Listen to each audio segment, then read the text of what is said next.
All righty, so we're about to get started. So we appreciate your patience this evening. And we're just so excited as always to have you with us and to be with you as we drill into the bond education program.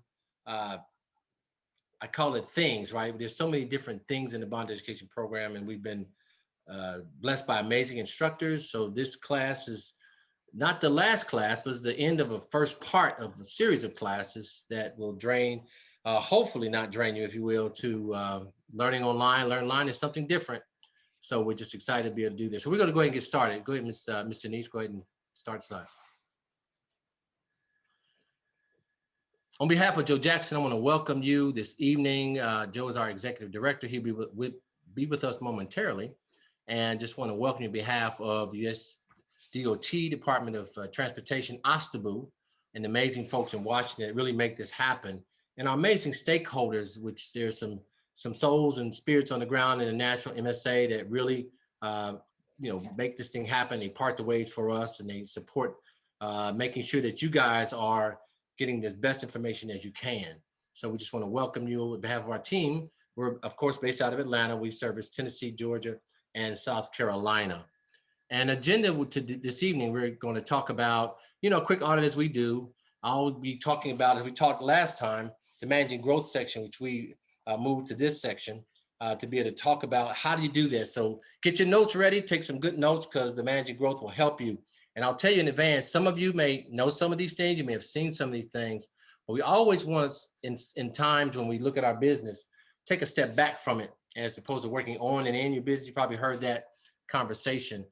Just think of these things in a new way and apply them as you need to. And then, of course, you'll hear from Joe Jackson in the JV and Prime Contractor section. So as we always do, if we have questions, you, of course, feel free to put your questions in the chat and we'll answer them. And we'll also have a chance at the end of the presentations to talk about questions that may have come up that you didn't ask on the chat. And we'll give a little bit of our future certification presentation. Got some exciting things for you, as we talked about a little bit last week. And then, we'll have the survey, and we'll close it out for this section. So next slide.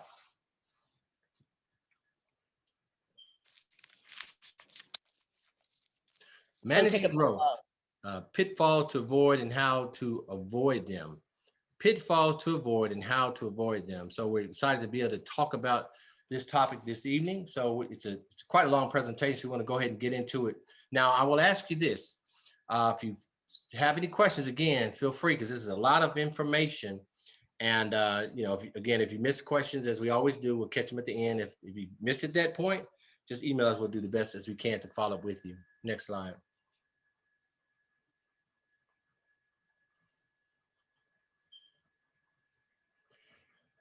The whole purpose of the bond education program is to map out strategies, ideas, concepts to help manage growth for the firm. Managed growth is a concept that the bond agencies and entities love to understand because it's smart growth.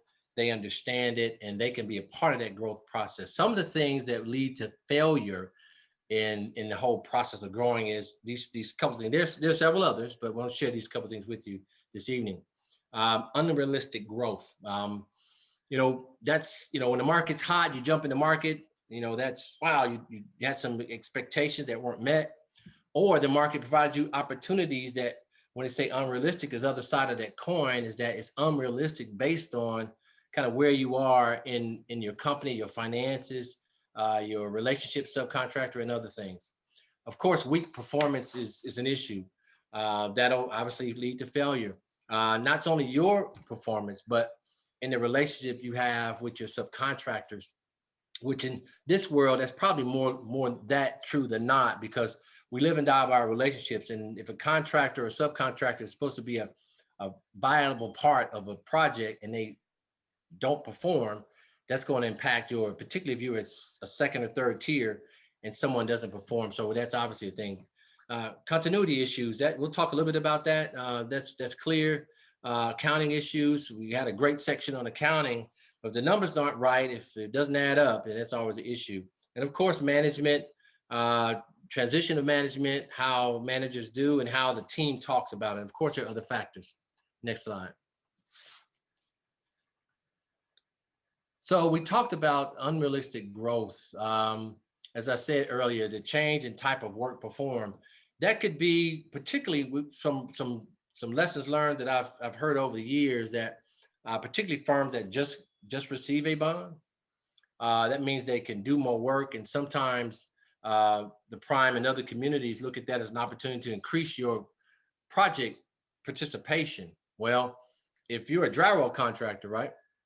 And there's, oh wow, we got the side work. It's so simple. Outside side work, we pick it up. It's a couple $100,000, but that's not what you do, right? So that's sometimes primes can look at that as an opportunity to get more work done, particularly if you're doing a great job, but you want to be cautious about moving into areas where you don't really have performance track record. And that's something that could be a growth process that could really harm you. When we look at geographics, particularly in the Southeast, there's cities that's blowing up, right? Of course, Nashville, Memphis is about to do a boom, it's already started. If Atlanta's continue to grow, there's other cities in our, 100, 200-mile radius that either you may have relationships with, or you see something that you can participate in, but you don't know the lay of the land, right? So you want to think about that as far as suppliers, other relationships, security on the project that's not in your backyard, those kinds of things. Significant increase in the size of individual projects. That kind of speaks to the sentiment that we talked about earlier. If you see an opportunity to grow in your size of what you do, for instance, what if you're a drywall contractor, but because you have a bond, they say, look, you can do drywall on the inside, the outside, all those kinds of things that may not be your expertise, or maybe you only have one phase of the building and they want to give you two other phases, and you just have a cash flow labor issue, and it's sometimes a challenge. And this is kind of the last point. Is kind of sits in all of those things: rapid and over expansion. Smart growth is tough, particularly when you come out of this COVID world we've lived in, right? And you see opportunities to make money. There's transportation money. There's all kind of enhancements that's coming down, and you want to get in there and get after it, if you will. So that is something that could be a detriment to you if you, again, overexpand. But we'll talk about this a little bit at the end. But if you have a plan that makes sense, as long as you can resource the plan, you just want to make sure not only external resources, right? Subcontractors, suppliers that we talked about, but also the management side. So if you have a core team that manages great, if you start laying work on folks, they may not be able to perform because they just don't have that bandwidth to be able to do that. So that's something that you want to often consider. And these are obvious things, again, as I mentioned before. Take a deep breath, walk away from your business, and look at these things in a new light. Some things that's worked well for you in the past, you could have been falling forward. I always say sometimes I fall forward, right? That means I got out of that one. Something happened. I was able to get through. I was able to put a bunch of work hours in and get it done. But that's the exception, not the rule. Because if you do that one time, it'll strain your resources, your mental resources, your physical resources. And if you do it multiple times, it's going to be harmful to you from a growth perspective. Next slide. Now, we said performance issues. We talked a little bit about this. We talked about insufficient personnel, adequate training, those kinds of things. So how would one look at this as a business owner? So what if you have to have training, if you will, inside your business? So it may be an opportunity to look at, okay, I want to go into this market. I want to do this extra kind of work or this nuanced kind of work. How can I get the proper training for my folks? And you can't think about that right now. You have to think about that, 6 months down the road, because a couple of things about training folks is that, one, it can be expensive, and two, it does take time. So I want to make sure that you look at that, and you always measure where you are on the performance side. And typically in this business of construction, we always stretch our folks. We always stretch opportunities because we're trying to get more to the bottom line. So you want to pile on things. And quite frankly, that's how you grow staff. You give them opportunities, right? You want to give them a little more work and they perform, but sometimes that could be a challenge. Next slide. So continuity, we didn't talk a little bit about this, but these are some real life issues, right? You get hit sideways, right? You got a bad divorce, right? Something happens, particularly when you're a bonded contractor. If you're married, that's something you got to sit down, because your wife's got to sign that piece of paper saying she understands the risk, but she also understands, or he also understands the reward. or if you sell your company or the owner retires or somebody dies, these kinds of things happen in the continuity particulars. So now this next slide, this next bullet, if you will, this is something that probably happens more than we would dare to say in medium to small businesses. No ownership or management transition. So I've been doing this thing. I've been doing it for 30 years or 25 years. And typically this because your house is on the line, you're gonna keep things close to the chest. But I've seen companies, large companies, have to again step away and make sure you have some kind of growth opportunity, some kind of growth plan that says who's gonna be that person, that man, that woman that's gonna lead the firm when I retire. And quite frankly, my family is that everybody wants to get to that retirement. Typically, companies have retirement plans, but small businesses may have investment strategies. But in some cases, as owners of this thing, we built it, right? We're emotionally tied to it. We don't want to give it up, and we don't have anybody that we trust to do that. So that's something that is want to kind of sit there a moment and think about that. And unfortunately, there's death or some kind of disability that happens that you have to be prepared for. And it's always best to be able to have these things. And this is the tough thing. It's like, who likes to talk about a wheel, right? But if you're owning a business, then you need to have that tough discussion, either if the man in the mirror or your executive team or whomever that may be, to talk about what happens if, and be prepared for those ifs, because in many cases that could be the detriment of the growth of the firm. Next slide. Money, right? So if my estimate is great, but I lose it on the job and I have poor labor performance, and I don't know how to manage that. That's the systems part of the first bullet. So if you have inadequate costs or project management systems, that don't mean you don't have any. Maybe you have the best Excel spreadsheet that exists in the planet. As we talked about in that section earlier, it does matter, but more important is that you know and you trust the system and that you use the system. I've seen people invest in PM systems and cost systems, and they look good. They get sold something, and they don't get enough training, or they don't have the right personnel to really invest in learning the process and the project, so it kind of sits on the shelf. Okay, estimating, we had a great section on estimating, but the other side is we call buying out a job. So I've estimated something, I've got my numbers, I know my suppliers, I know all of those things, but who buys it out? And what I was taught, and I've learned, that there's one group that estimates and one group that buys out. Because ultimately what you want to do is that you want to make sure you buy out below what your estimate was, if humanly possible, without compromising any kind of quality. But in this COVID world, you could estimate something, and you go back next week and you want to buy it, and the lead time is done, right? They can't ship it to you in time, or they said they could get it and somebody else bought it before you. So those kinds of things come into play that you really want to, we could talk maybe we might do that, whole talk about procurement. How do you look at buying out a job, and what's procedures for that? How do you look at the lead times as you're estimating, those kinds of things? So that could be a challenge. We had a great section on insurance. So inadequate insurance or lack of adequate insurance is a key thing in case of there's a loss or something like that. So you want to make sure we had a discussion on that. And again, we looked at it from the lens of a business owner. How about this one? Improper accounting practices, right? So some people may say that's cooking the books, right?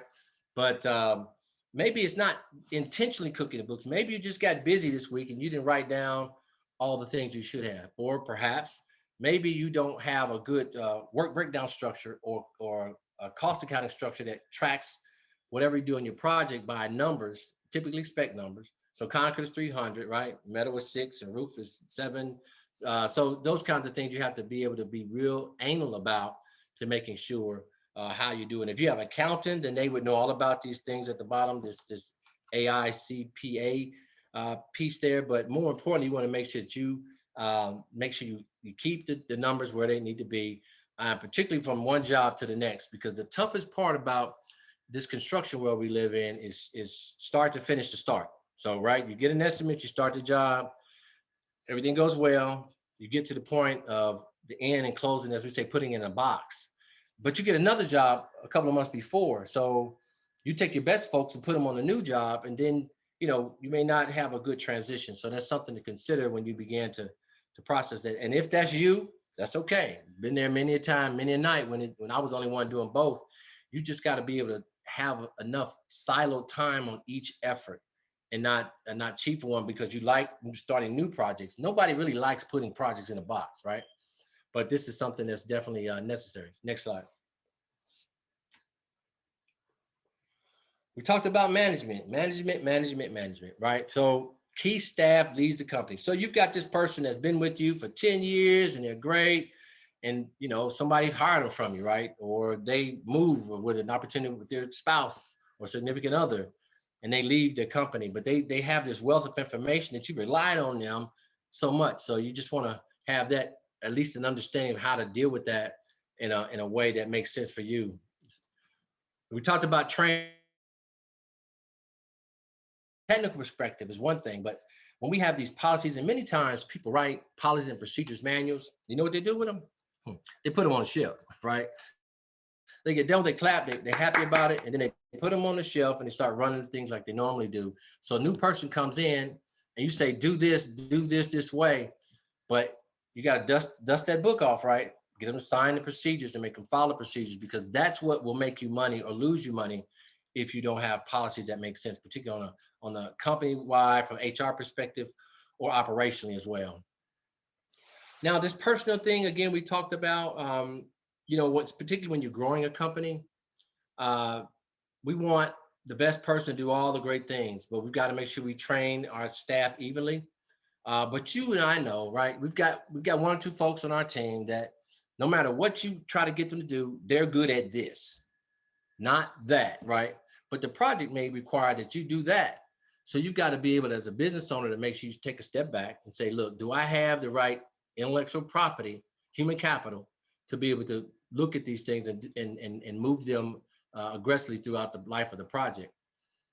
And when we look at upper management, that's a whole another scenario. How do we look at growing our folks? How do we give them those experiences to help them grow and be strong? Because, when you have a small firm, you train, someone gets, pretty feeling good about themselves based on what they know, and they may go to the other job. That does happen. So you want to make sure you kind of frame that. We talked about that a couple of times. This thing called accounting comes up again. If you fail to maintain solid accounting and management systems, to track two things, right? Your costs on the project. That's huge, right? You want to track your costs, but just the other side of, I always talk about two sides of a sword, cuts both ways. Is billings. So if you're doing a great job on a project, everybody's happy, your owner's happy, your subcontract, everybody's getting paid on time because you're paying them, but you got seasoned invoices that's seasoned 60, 90, 120 days. That's not gonna last too long, right? And so you have a good system of making sure that you do that, you get that money, you know where it's at. And the other thing that sometimes comes out of that is this thing called retainage, which we'll talk a little bit more about at another time. And we talked a little bit about it in the past, right?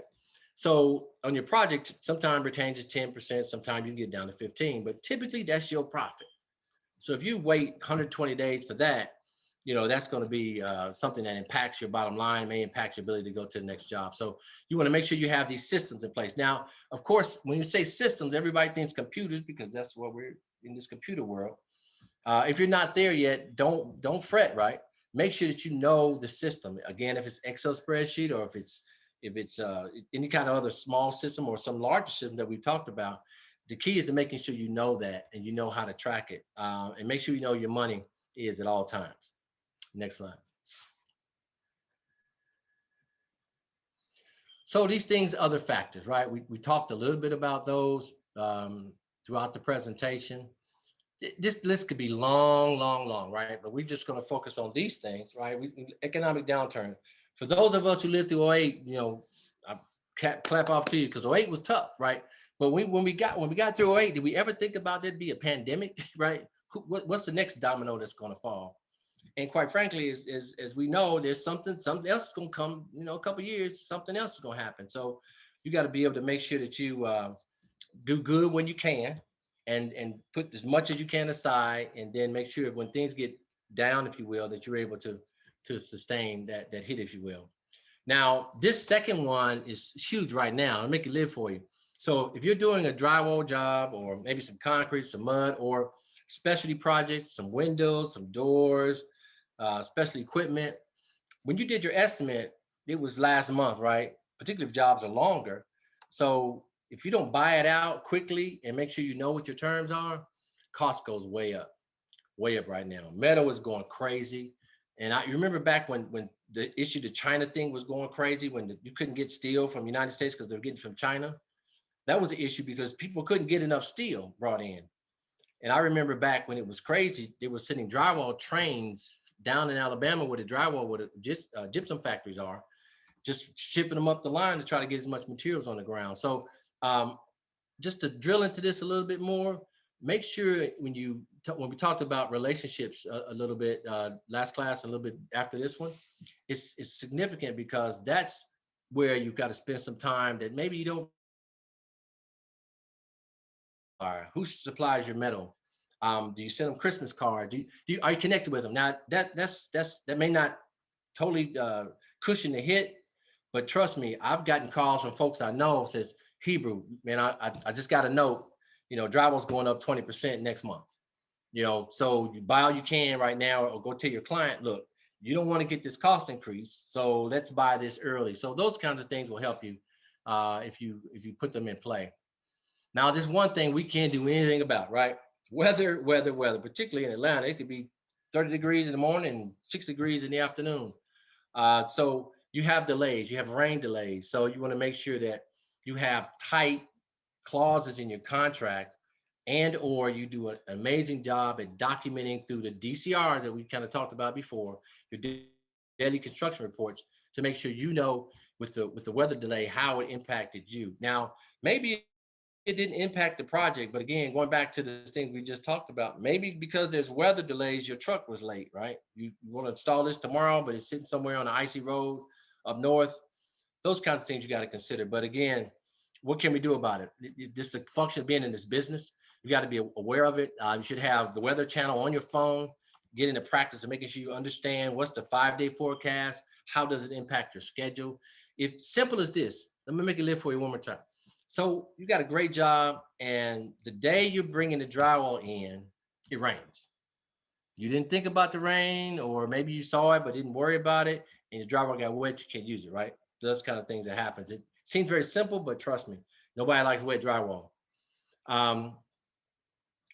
Poor site conditions. Well, that kind of goes without saying, right? You have a bad site, or you have a bad relationship with a general contractor that gives you a bad political space in a site, or it's just rocky, or it's just hard to get to, or perhaps you didn't go look at as you did your estimate, you didn't look at your site conditions and how do you get your stuff in, or maybe the schedule was escalated and now you're blocked from the plan you had. My logistics plan tells me I'm gonna bring my second floor rock through the window. Well, they put the windows in a month early. I gotta truck it up the stairs, which costs you more time. Now, I know we don't have any architects on the line, but building plans are some of the challenges that exist in our market. You've got to be very, very, very clear of what you put a number to, because in some cases, what happens is that shop drawings are done as an extension of the design. Let me say it again. In many cases, shop drawings are done as an extension of the design. So what do I mean by that, right? So they do it typically in miscellaneous metal. So if you have a miscellaneous metal project or a subcontract, and it says do this, but once you get a shop drawings, they start marking it up and it adds cost to it. So you want to be real clear about that. That's something that could really hurt you. Labor. It's almost like location, right? So again, you got a great crew. You lost your lead person. The lead person got hurt, or they get paid another $1 an hour somewhere else. So those kinds of things happen. And it could be as well as skilled labor and unskilled labor, right? This business, the guy or the lady who digs the ditch is almost just as important as the person signing the checks, because you need them out there when things get necessary to do. So you want to make sure that you look at that. That could be a factor. We talked about material and equipment shortages already. What about this owner inability to pay? Oh, that could never happen, right? Owner's inability to pay. Sometimes you get an owner that thought they could, and this one happened with federal projects for the most part, right? But some of the smaller projects we may have, you started out, I validated the money was there, something happened on his side, you send your invoice, you're like, oh, I can't pay you, or right, that becomes a 60-day season invoice, a 90-day season invoice. So those kinds of things would definitely, that's why you got to know where your money is at all times. Onerous contract terms. So that's something that we talked about in the contract section, but sometimes we're so excited about a project, we just sign away. I got a contract, I got a project, I'm signing. I want you to sign right here. But maybe you didn't look into some of those clauses. So you want to be careful about that. Just a couple of those. Pay when paid is always an issue. We just talked about the ability to pay, but what if it's a pay when pay clause? You third tier sub. So contractually, you can get paid 30 days after everybody else, right? You don't want that to happen. Or there's liquidated damages in the project, right? That you didn't really pay attention to, it didn't really affect you, but it's $100 a day. And somehow it falls down to you as responsible for it. And even if it's not in your contract, sometimes primes don't push that all the way down. It could be in their contract.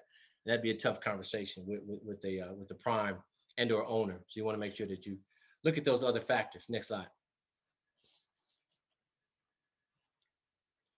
So now we're talking about some more pitfalls and how to avoid them. One more time, let's go with some reinforcing. So we talked about cash from one perspective. This is a view in a different lens, right? So you don't have financial procedures, that's fine. But working capital is, I mean, cash is king, right? So if you're able to pay things, you can get discounts for paying early. But if the working capital stops, there's obviously some issues there. So ineffective financial management.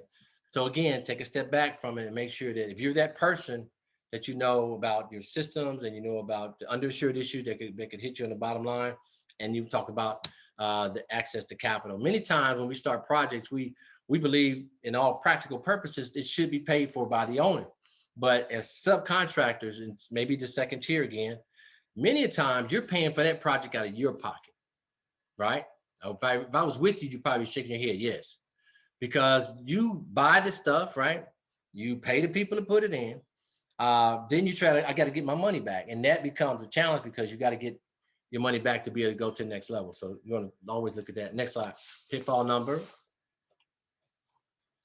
one. Again, we talked about this before. I'm reinforcing this thing to make sure, because it's so important, particularly when you're dealing with bond, is your relationship to your agents, your surety bond folks, the banking folks. We talked about the CPA thing. You've heard us say this over and over again, and it's done for a reason. We want to drill it down into you so it becomes your culture, that you understand that you can't take some of these things for granted. Not to say that you are, but sometimes our relationships, we talked about in a couple of classes back, even though you got a great insurance relationship, go to the market, right? Every couple of years, go to the market, see if you can get cheaper. So you want to make sure you deal with that. And of course, this banking thing is huge. So again, make sure that you're not ineffectively in a financial management space, that you've done all you can do to make sure you avoid this pitfall. Next slide.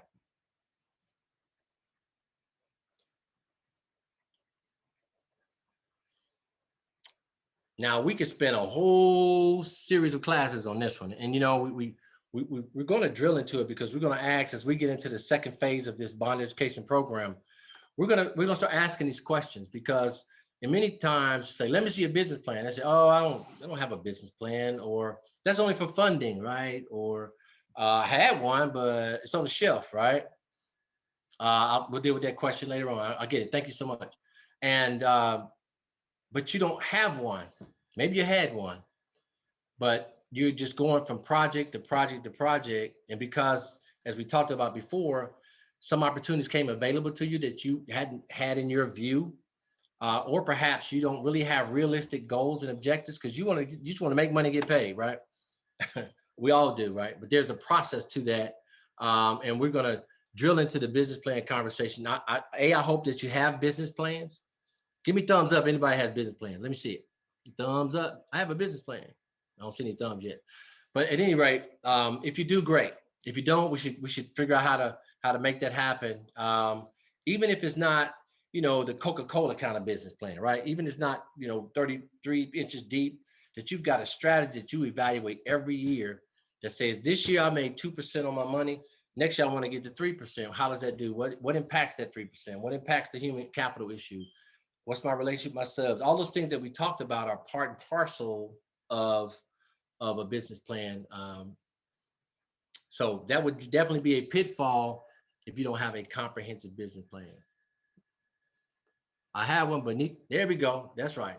That's the way to be honest. That's good. Thank you for sharing, Ms. Phyllis. Next slide. So again, reinforcement. The business plan is great. It talks about the business, but it didn't talk about who manages the business next. What's the succession plan? And trust me, all the major companies, all of them have a succession plan. Somebody knows in 2 years they're going to be the president or the CEO or the chief or the chairman of the board. And they don't let anybody necessarily stay in that one position forever, right? They kind of roll that out. You see it all the time. Big companies say new CEO this week, new CEO that next week. That's because they had these things called plans, right? And they worked their plans and they planned their work and they benefited from that. So we want to make sure that you deal with that. This is probably one of the, if not the number one, is top 4 problems in small businesses across the country, is that the succession plan is very weak or not at all. Because, you know, as an entrepreneur, right, we're all entrepreneurs. We can go through anyway. We can live through this pandemic. We can take 08. We can take 9/11. We can take the hits. But trust me, my family, that there's hits you can't take. There's pain that hits you, and business is personal, right? You can't.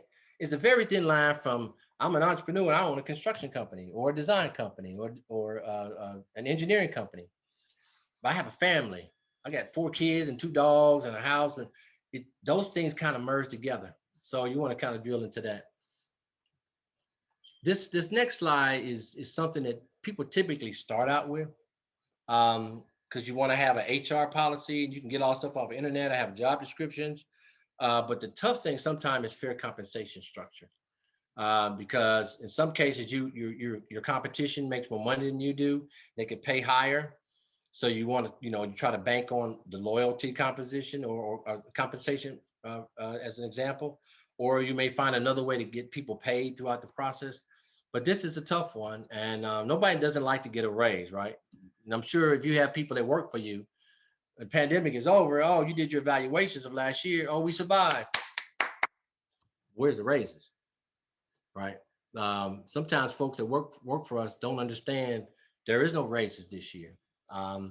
We didn't make any money, or we got to get a pay cut because to stay solvent, we've got to cut our overhead. I need you to tighten your belt up just like we all are. I mean, those are tough conversations to have. That's on the downside of the market. On the upside of the market, you want to make sure that you have a structure, because sometimes you have people doing the same job, making a little more money than each other.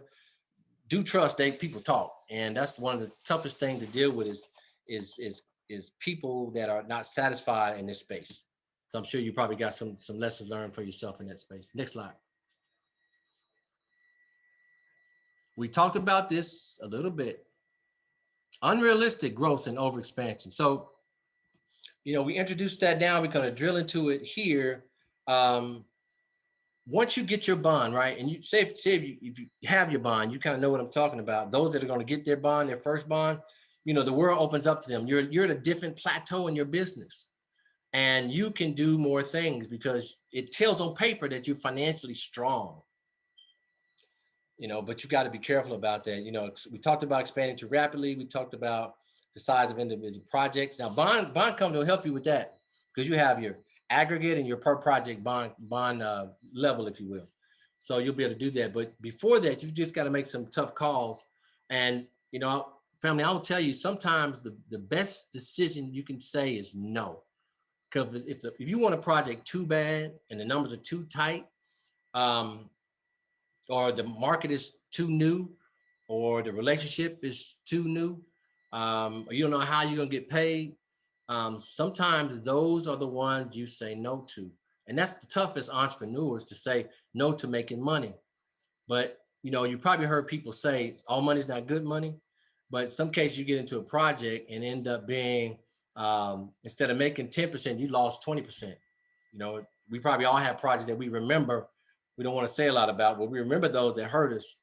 So I want to make sure that you're clear about that. Next slide.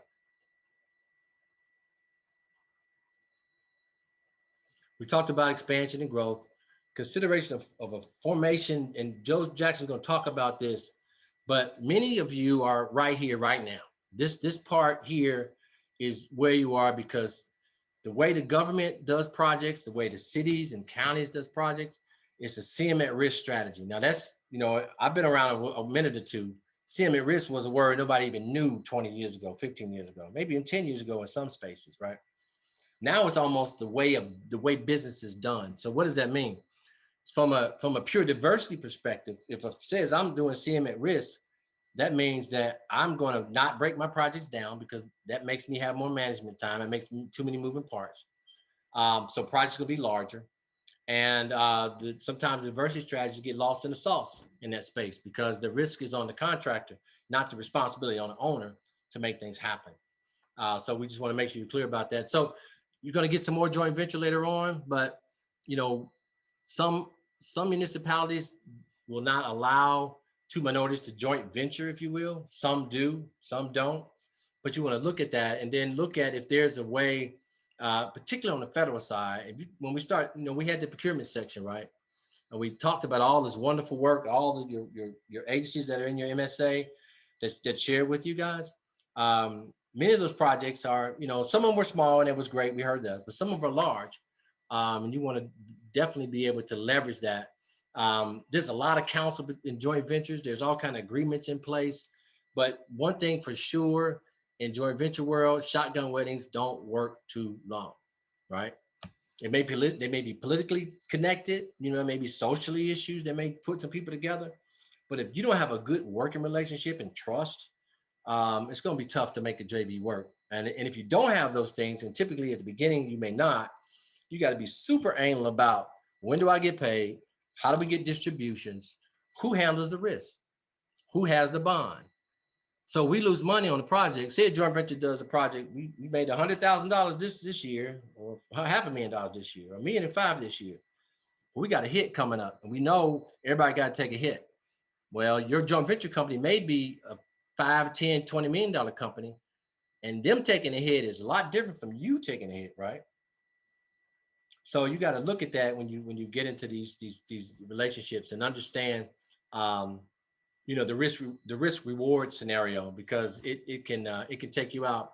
The cash flow needs of a joint venture, right? So if you have a joint venture and you're paid your distributions on a either annually or quarterly, but your cash flow is tight month too.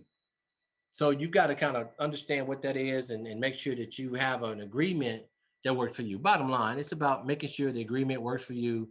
Sometimes joint ventures are very, very, very, let's say they're very interested to be a part of. People want to be a part of them. They help to grow their firm, or they just really look good. You see the money, you see the big projects, but just know that there's some back end obligations and responsibilities as a part of those projects. I wish I could see your face. You're probably shaking your head. Okay, next slide. Now we talked about this one, but we didn't talk about some of the reasons of this, right? Poor project management. Now, those bullets say a lot of things: inadequate project systems, inadequate supervision, inability to administer. All those things really speaks volumes to where you lose or make your money, right? Systems are great. People, again, think systems are these big computer things, but it could be a system that's your system.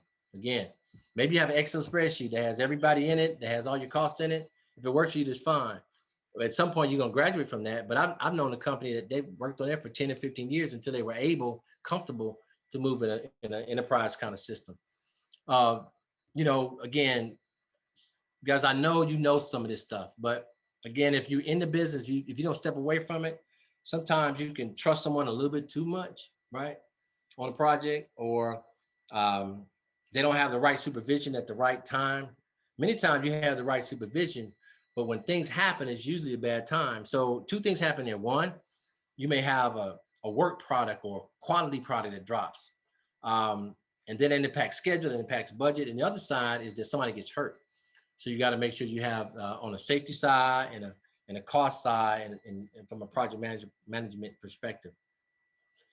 Inability to administer and collect change orders, huge, right? Everybody says, oh, wow, change orders are tough, but you've got to track change orders from the issue when it first hits. And that's tough. That's where these systems come into play, because you got to have, there's an issue on the project, a weather delay, the subcontractor delayed me. You got to be able to have someone that writes letters. Boom, we got delayed this day, or someone impacted our project. And then you got to really understand when you are impacted by project changes. Now, some of those are real clear, right? The scope changed, or the architect didn't have his door in the right place, or those kinds of things. Some that's maybe not as clear, as we talked a little bit earlier, is that someone impacted you that's not in your view, right? Electrician, mechanical person. If you're a painter, I think we got a painter in here. The wall wasn't finished right. They thought they were finished. They accepted the wall. You paid the wall. It's your wall. So that means when they point it up and fix it, somebody got to pay, right?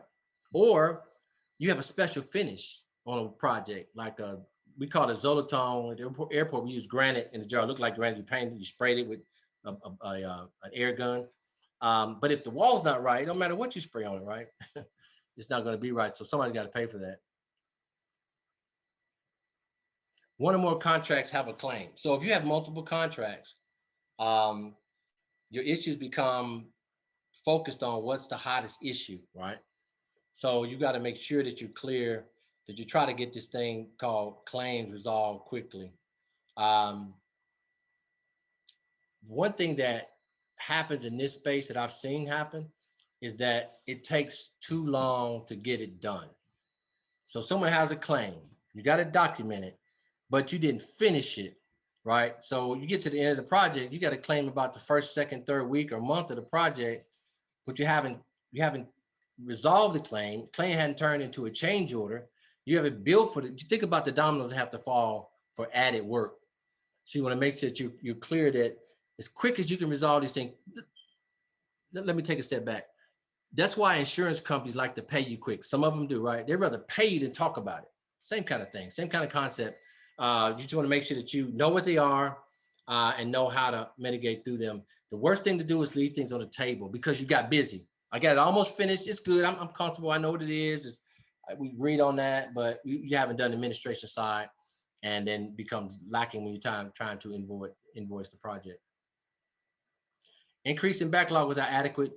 That's the blessing, right? Oh, I got a lot of work. Everybody know what backlog is. I don't have to say what that is, right? So I won a lot of work in 21. 20, it was down. 21, oh, well, this work's coming. You won the work, you're happy about it, but the schedule changes and they only want something instead of next 2 months ago, they want it right now. So you just got to be able to be clear. How do you deal with that from an assignment of resources? I'm talking about human capital right now. So you got this best project manager ever. You promise the owner, that person's going to be on your job. I promise you, he's my best person, my best man, my best woman. They're going to be on the job. And somehow that doesn't happen. And that doesn't make an owner happy. It makes them very uncomfortable. And there's other things after this, but we talked a little bit about this when we said estimating, but lead times will kill you in an estimate. It really will. And not only knowing the lead time, because typically, and everybody can probably shake their head yes to this. If you ask someone, how long does it take? 4 to 6 weeks. I've heard that so many times in my career. Everything takes 4 to 6 weeks until you sign the contract, until you pay the deposit. Then it could be 2 months, particularly in this world. So you want to make sure that you're clear that does, because bids are short. Bid times are short. So again, having those relationships with folks that you buy from, typically, if there's some new folks, in some cases, new folks won't even give you the number because they don't know you. So that's a whole nother conversation, but you want to make sure that you're clear about lead times. And in absence of lead times, you want to make sure you cover yourself. It's better to say, I estimated a month and it's 3 weeks versus I estimated 2 weeks and you need 6 weeks, right? Everybody shaking your head, right? Sure. Okay, next slide. Some more good stuff. You know, this first one talks about project management. And I know some, again, you say, I've seen this, I know this, but the reality is there's some early warning stuff. There's some stuff you see, maybe it was on the drawings. Maybe you saw something in the estimate that you said, you know what, that's going to bite them, and that's going to bite them later on. Or maybe you saw something in the first couple of project management meetings, but this subcontractor is going to be late because he's always not at the project meeting. So you want to make sure that you do that. Now, is that tough to do? Yeah, of course it is. You only got 24 hours in a day, right? But you've got to manage projects and incorporate these early warning signs and systems. And again, systems, again, could mean you got your system, but it also means a process or procedure that you do to look at potential problems. And one of these things, as far as training your team, this is one of the great things to hit your project management team on, because they're on the ground, they're in the trenches, and they see things right? Last project, it did this. That sub was on last project, gonna do it again. It happens that way. Sometimes you want to make sure you use those experiences that you have to make sure you can catch and identify potential problems. Incorporate supervisory and field training. That sounds really wonderful. Who has time for that, right? Who really has time to train your field staff? If you don't have time, this is again where you're gonna lose or make your money. Because if you don't manage those day-to-day pennies, if you will, then the dollars will add up to be potentially in a negative in your case. So you want to make sure you have some kind of way you check. A lot of times the field folks, if you don't have a big company, you may not have field staff and office staff, but rest assured somebody does the field stuff on Monday and the office stuff on Thursday. So you got to look at those things, particularly in smaller companies, because they'll have dual hats they wear.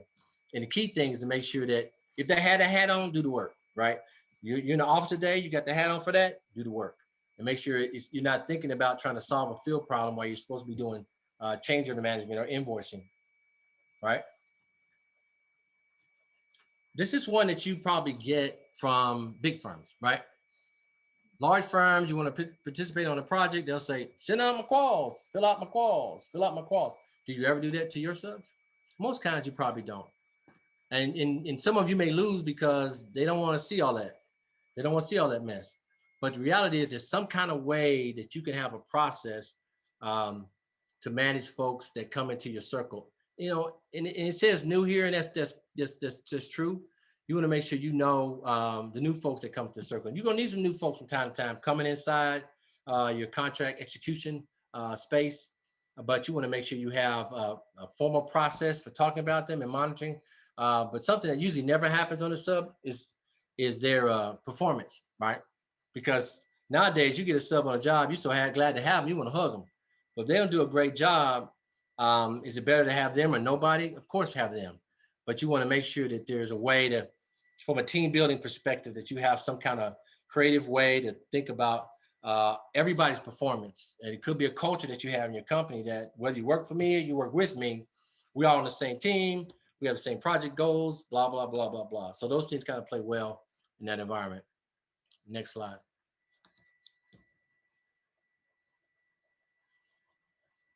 We talked about this a little bit. These are more nuggets for you. Erroneous contract terms. We talked about that. That's an inadequate cost tracking system. We talked about that. Estimating, reinforcing.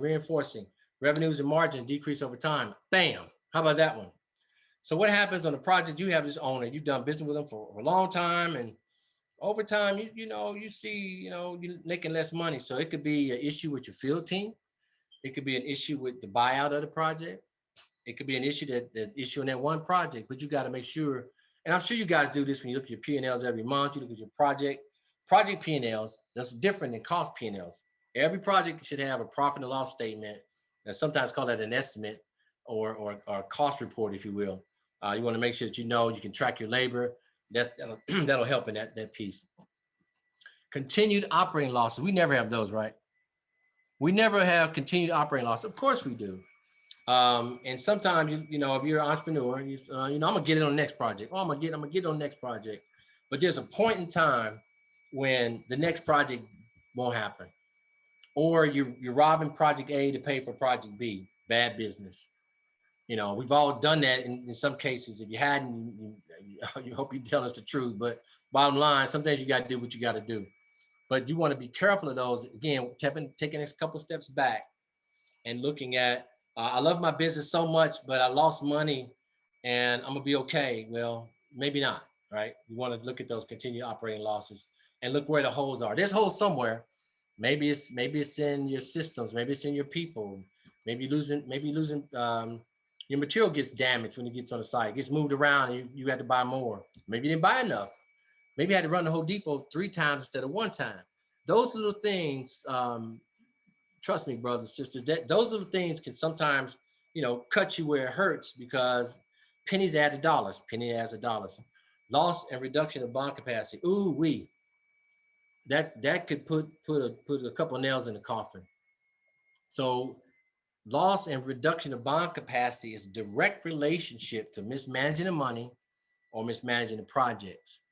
We talked about this in the bond class. If you make a lot of money on a project and you did really good this year and you celebrated, you bought yourself a Bentley or you bought you a Honda, whatever you did, right?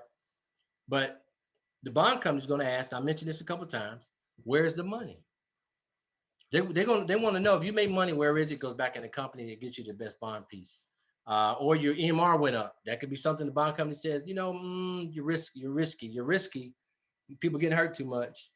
So you want to make sure you guard that. If you're able to get a bond, you're able to get one, guard it. This is that golden ticket that Willy Wonka said. I got a golden ticket. Well, that's what a bond is in some cases. Bidding a cost. If you bid too high, you lose a job, right? I've bid jobs too high before. You lose a job. Oh, well, I'll get the next one. But if you bid too low and you win, that's when you get this funny feeling in your stomach, like, uh-oh, what did I miss? You got to be, everybody been in the bid opening, like, okay, you won the job, you 100,000 lower than everybody, you got a problem. So you want to make sure that you, again, if you're bidding work, if you're hard bidding work, that, that's why a large company has estimating departments and cost control departments. But if you don't have that, if you're not big enough, but you have those functions, every quarter, every month, look at the bids. How did I bid? What was my buyout? What's my performance? 3 different categories in a bid. It's in financial project management. What it cost to bid, what your buyout cost was, and how you ended up with the project. You'll see some trends. You'll be able to look at, well, my labor was bad, I did this wrong, or material was late. Those things will come out. They'll drop out so you'll be able to do that. But the key thing is to make sure that you have that. Again, taking a couple steps back from the business, looking into it, make sure you have those kinds of things there. Next slide. I got to hurry up. Joe got to have some time, right? I'm sorry. Okay. We talked about this. We talked about this. Experienced estimators, great if you have them. If you don't have them, you got to manage that.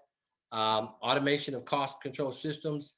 Timberline, there's a couple of others. If you're ready for that, the key thing is to know that you have one and use what you have and you understand it. Next slide. Communication is huge, right? Owner contractors, relational stuff, or somebody, they don't like you, right? Sometimes people just don't like each other. It happens. Well, in business, everybody's friends, hopefully, right? This company is continually involved in litigation. Hopefully you never deal with that.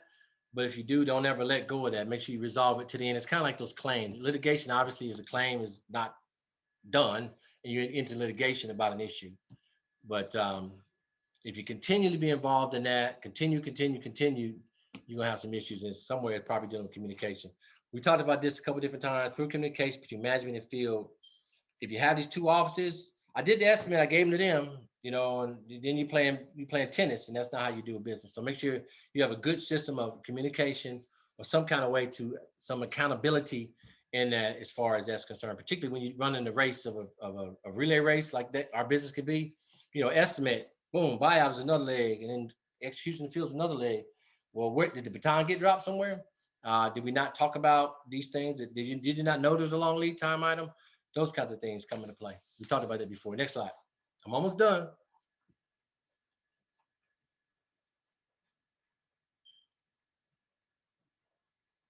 Next slide. Avoid litigation. We know that. Formal, we talked about training. Tenure of proven field. This is huge. I'm going to stay there for 30 seconds, right? You can have everything going for you well, but if you don't have these proven field folks, you're going to have some issues. And you want to promote internally. And that's how everybody knows that, right? But, that'll make or break you. So you want to make sure you have great communication. Sometimes you can have a great person in the field, but they don't like to talk to you about, because project superintendents typically are guarded about their stuff, right? So if you got a project going well, you may hear all about it. If you got some issues in the project, you may not hear about it to the end. And that's where you want to be able to drill down into some folks and say, you know, looking at your cost reports, we trended negative on the labor costs, or material costs is high, and we got 50% of the project and we spend 75% of the money. Those are kinds of systems and conversations you want to have with your field team to make sure that they're clear of how they work and how they report to you what's going on the job. And we talked about this, and I'm gonna just reinforce it again. The field folks, whether the superintendents, assistant superintendents, or whomever's on the job, if they see an issue, they got to track it, because that issue could cost you money or could cost you your whole company if you're not careful. Next slide. I'm almost done. Changes in ownership. We talked about that. Leadership changes, continuity plans, key staff leave. These are things you want to have discussions about. Make sure you have a plan for. I won't reinforce it anymore. Just wanted to, we put this in here a couple of times to make sure that it hits you at one time or the other, to where it sets with you and becomes something that you either have to do for the day. Next slide. We talked about the continuity plan, comprehensive training, manual for company policies. These are just reinforcing factors that want to make sure that when you audit what you're doing, you want to develop something. You want to develop. Make sure you have those things in place. Not pay somebody to do it and you get it again, it sits on the shelf, but you use it, and you use it to run your company. Next slide. Boom, loyalty of customers. You lost a loyal customer. That's a tough one. That sometimes happens when people have financial issues that they can't get around or solve, or you didn't perform on a project and they use somebody else, or it could be a couple factors. You know, most people say, you know, when they talk about marketing their firm, they pride themselves on how many repeat customers they have. When we start losing, you never see those stats on any kind of website or any kind of conversation. So you want to make sure that you have that understood. Make sure you know you may lose one or two, but make sure you have something to throw in the merry-go-round, if you will, some new customers. Next slide.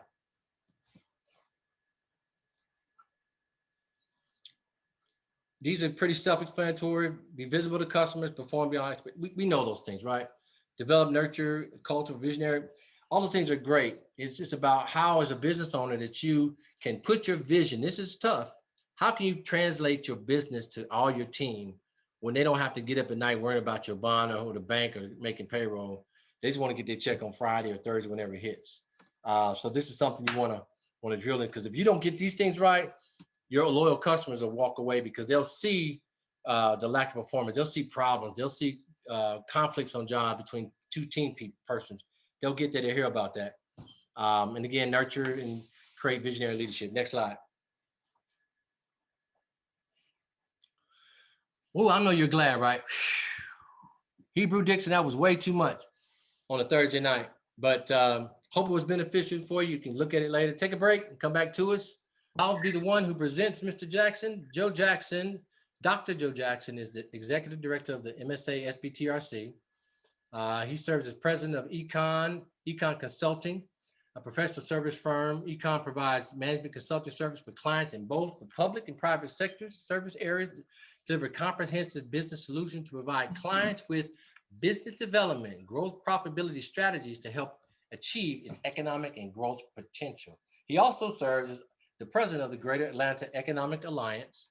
The Alliance is a 501c3 nonprofit. Its mission is to increase the capacity and capabilities of firms that they serve, female, minority businesses seeking to do business in transportation, construction, or related projects.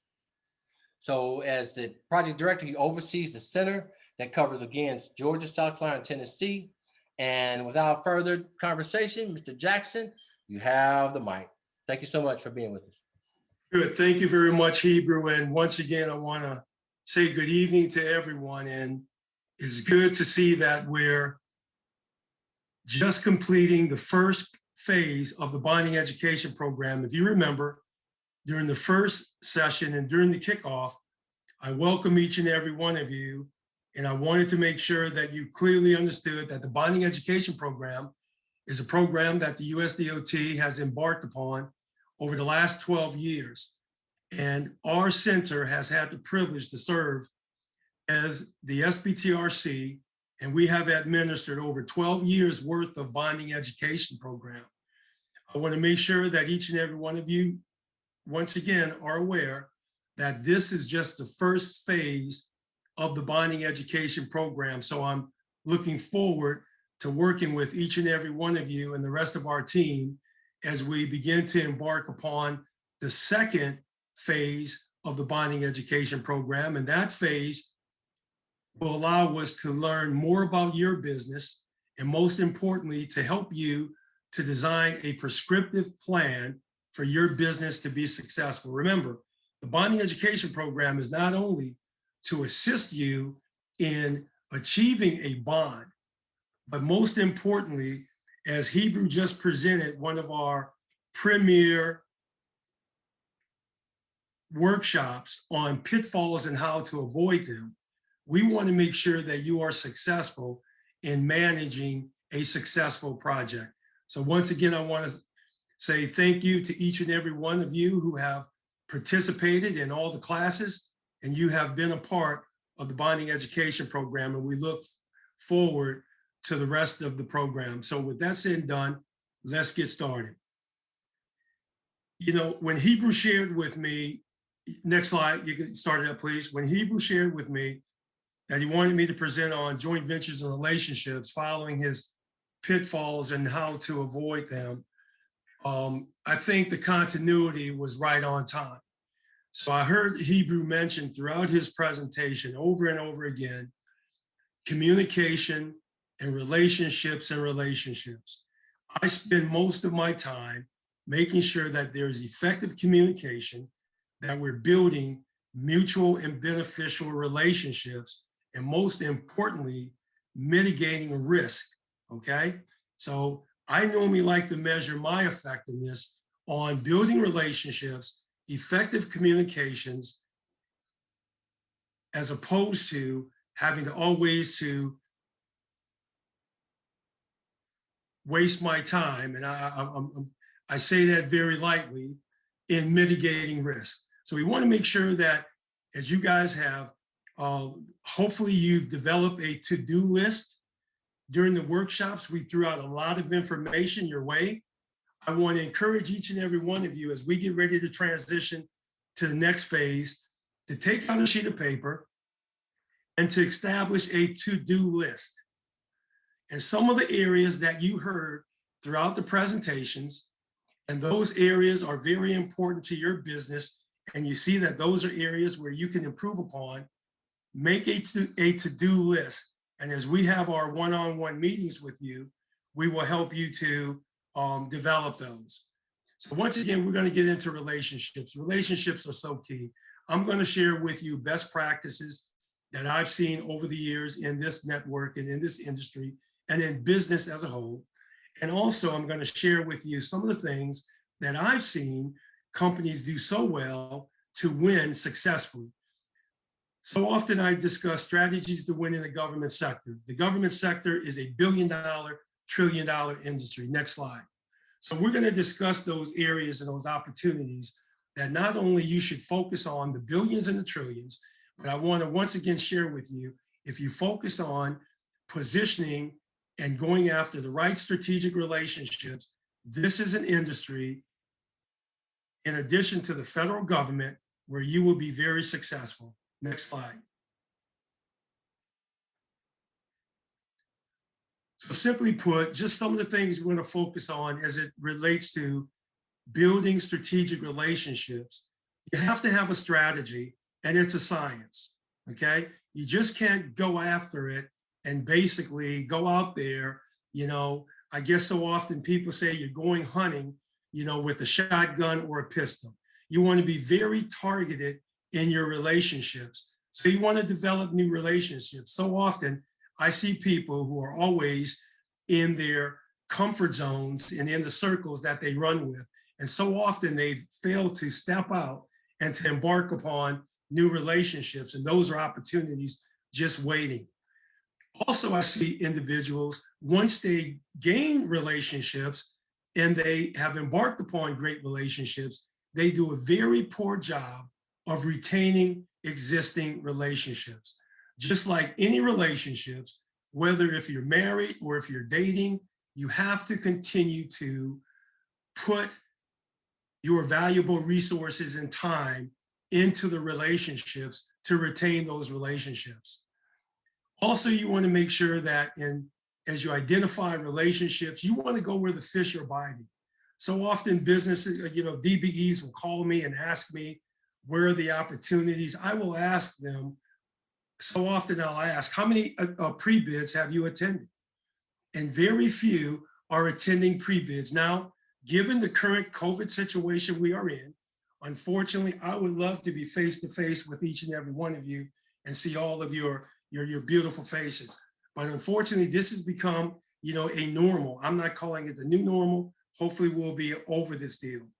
But you have to make sure that you get out there and network and attend pre-bids. During COVID, there's been a lot of virtual pre-bid meetings, and hopefully a lot of you have taken advantage of those opportunities and attended the Zoom virtual pre-bid conferences. You also want to develop a business pursuit list. So often, businesses, once again, they're attending pre-bid meetings where there's really no connection. They're going to meetings where there's really no connections. Take time out and develop a business pursuit list. Who are the clients? Who are the clients who you want to develop a relationship with? Who are some of the primes? Who are some of the agencies? And begin to develop a pursuit list and a strategy to begin to embark upon those relationships. Also, you want to meet with decision makers. So often, I meet with a lot of firms who are thinking they're talking to the decision maker. After the fourth or the fifth meeting, now they've come to the understanding that they have wasted their times embarking upon a pursuit that really is not going to happen because they were not speaking to the right person. So make sure you know who the decision makers are as you develop your pursuit list, and make sure you have a direct path to the decision maker. If they pretty much have an associate or someone else who they want to be a part of those communications and those discussions, great.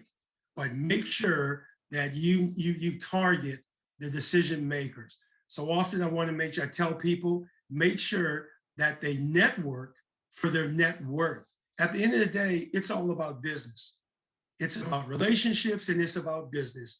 As we embark upon the business realm, the only relationship and the only mutual beneficial return that we're seeking is, at the end of the day, there is going to be a deal as opposed to a no deal.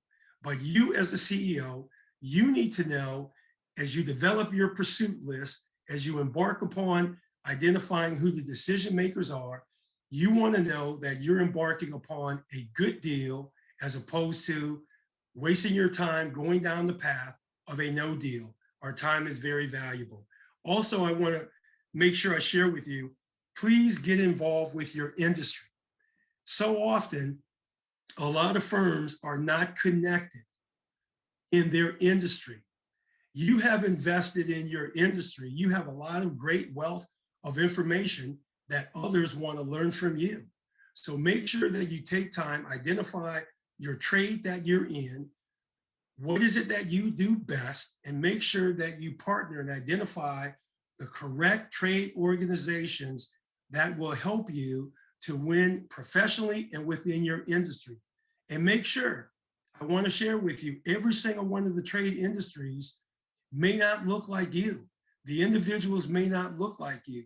They may not share some of your primary dimensions. However, from a secondary dimension of your business, they have a lot to offer. So I want to make sure that you get involved with your trade industry. So today, if you're not currently networking with your trade industry, as you design your to-do list, I want to make sure that you identify at least 2 or 3 trade industries where you can benefit from. Now, when I say trade industry, I'm not talking about your local chamber of commerce. Those are just business, relationships that you will automatically embark upon. But I want to make sure that you take time and really focus in on your trade. Next slide.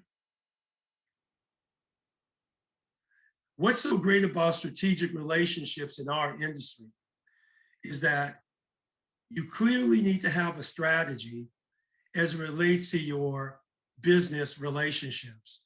And you have to have a strategy based on your delivery.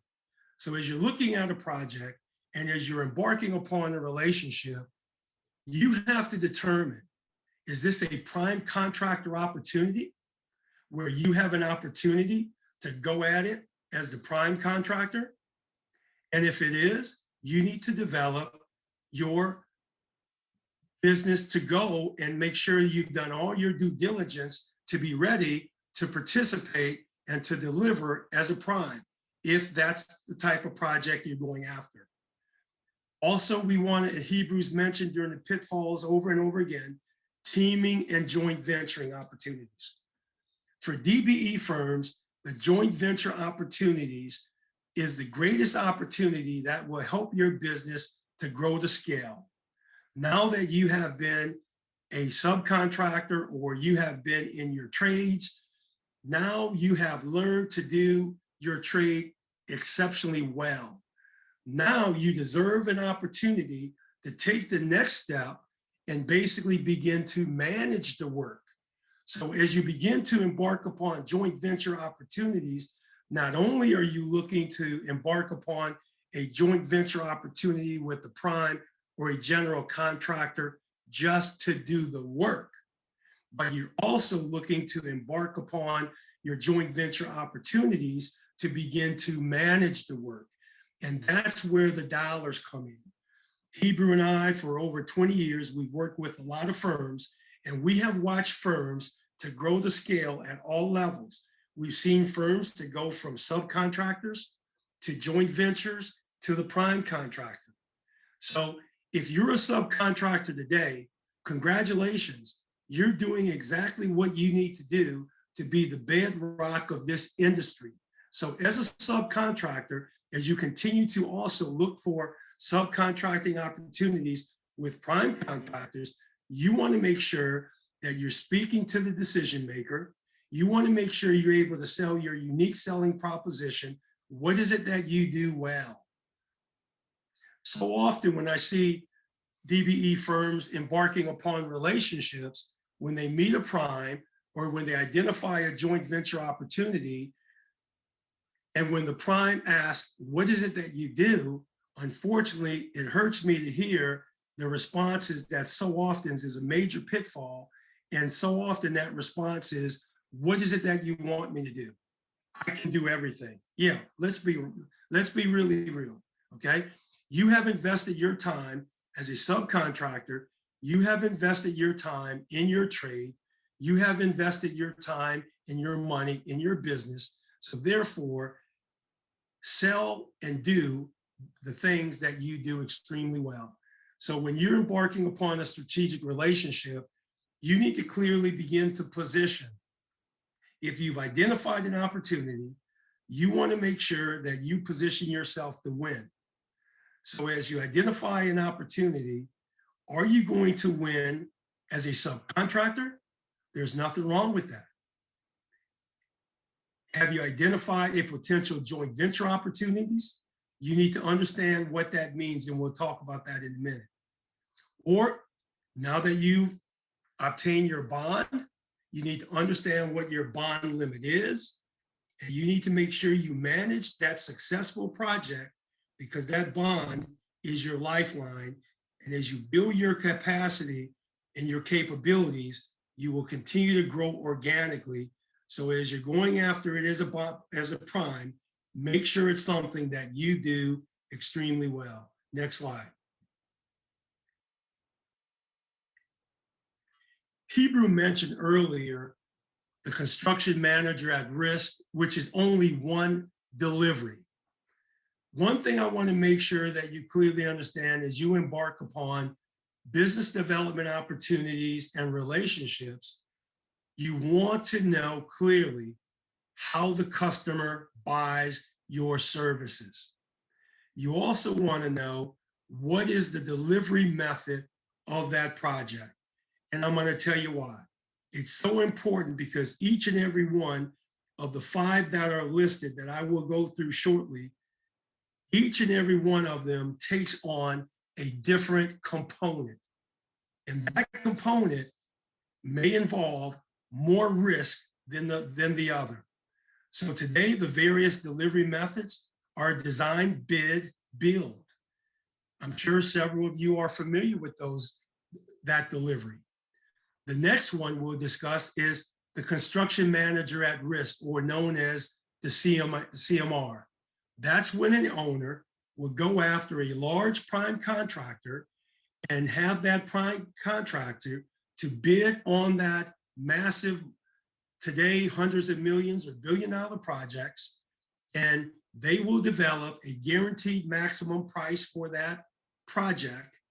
And when they deliver that guaranteed maximum price to that owner, the risk comes in because now they are the construction manager at risk. They own that project, and their only purpose is to deliver that project to the owner on time, within budget, okay? Now, the best thing about all the delivery methods that I'm mentioning, as a subcontractor and as a joint venture partner, you have an opportunity to participate at all areas of these deliveries. So we will discuss that as well. Also, you have the design, build, integrated project delivery. These project deliveries over the last 10 to 15 years have come out like gangbusters in the industry, and they're very, very aggressive. This is a project where you have a project at a percentage of a design. However, as the project continues to ramp up, there are integrated deliveries and integrated designs that are taking place. So you really need to be a part of every aspect of the schedule, of the scope, to clearly understand what you're getting into. Over the last 5 years, we've seen design assist. Design assist projects are coming out. And once again, similar to the construction manager at risk, it's a benefit to the owner. This is a project where the designer will come on board. They will begin to take the projects to schematic design. And when the project reaches a significant percentage in schematic design, they will bring on the general contractor and all the trades to begin to assist in the design and finalizing the package with the price and with the scope and the delivery.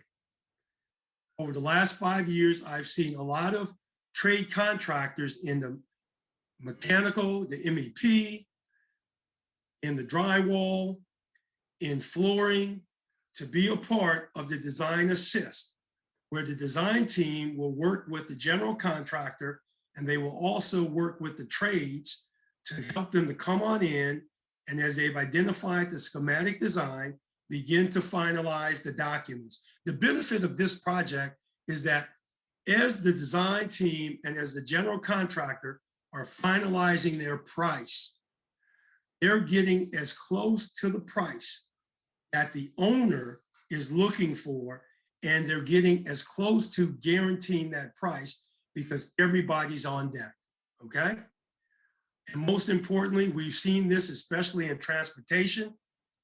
It's becoming more apparent with the billions of dollars that are taking place in the transportation, the DOT spectrum, is the P3, the public-private relationships. I'm sorry, the public-private partnerships. So we're seeing the P3s come on board, and you want to make sure that you clearly understand those deliveries. Once again, the P3s will involve a large general contractor, some of the billion-dollar contractors that you are aware of. They will come in, they will negotiate with the owner. They will basically also help to identify the funds for the project. And this is why it turns into a public-private partnership.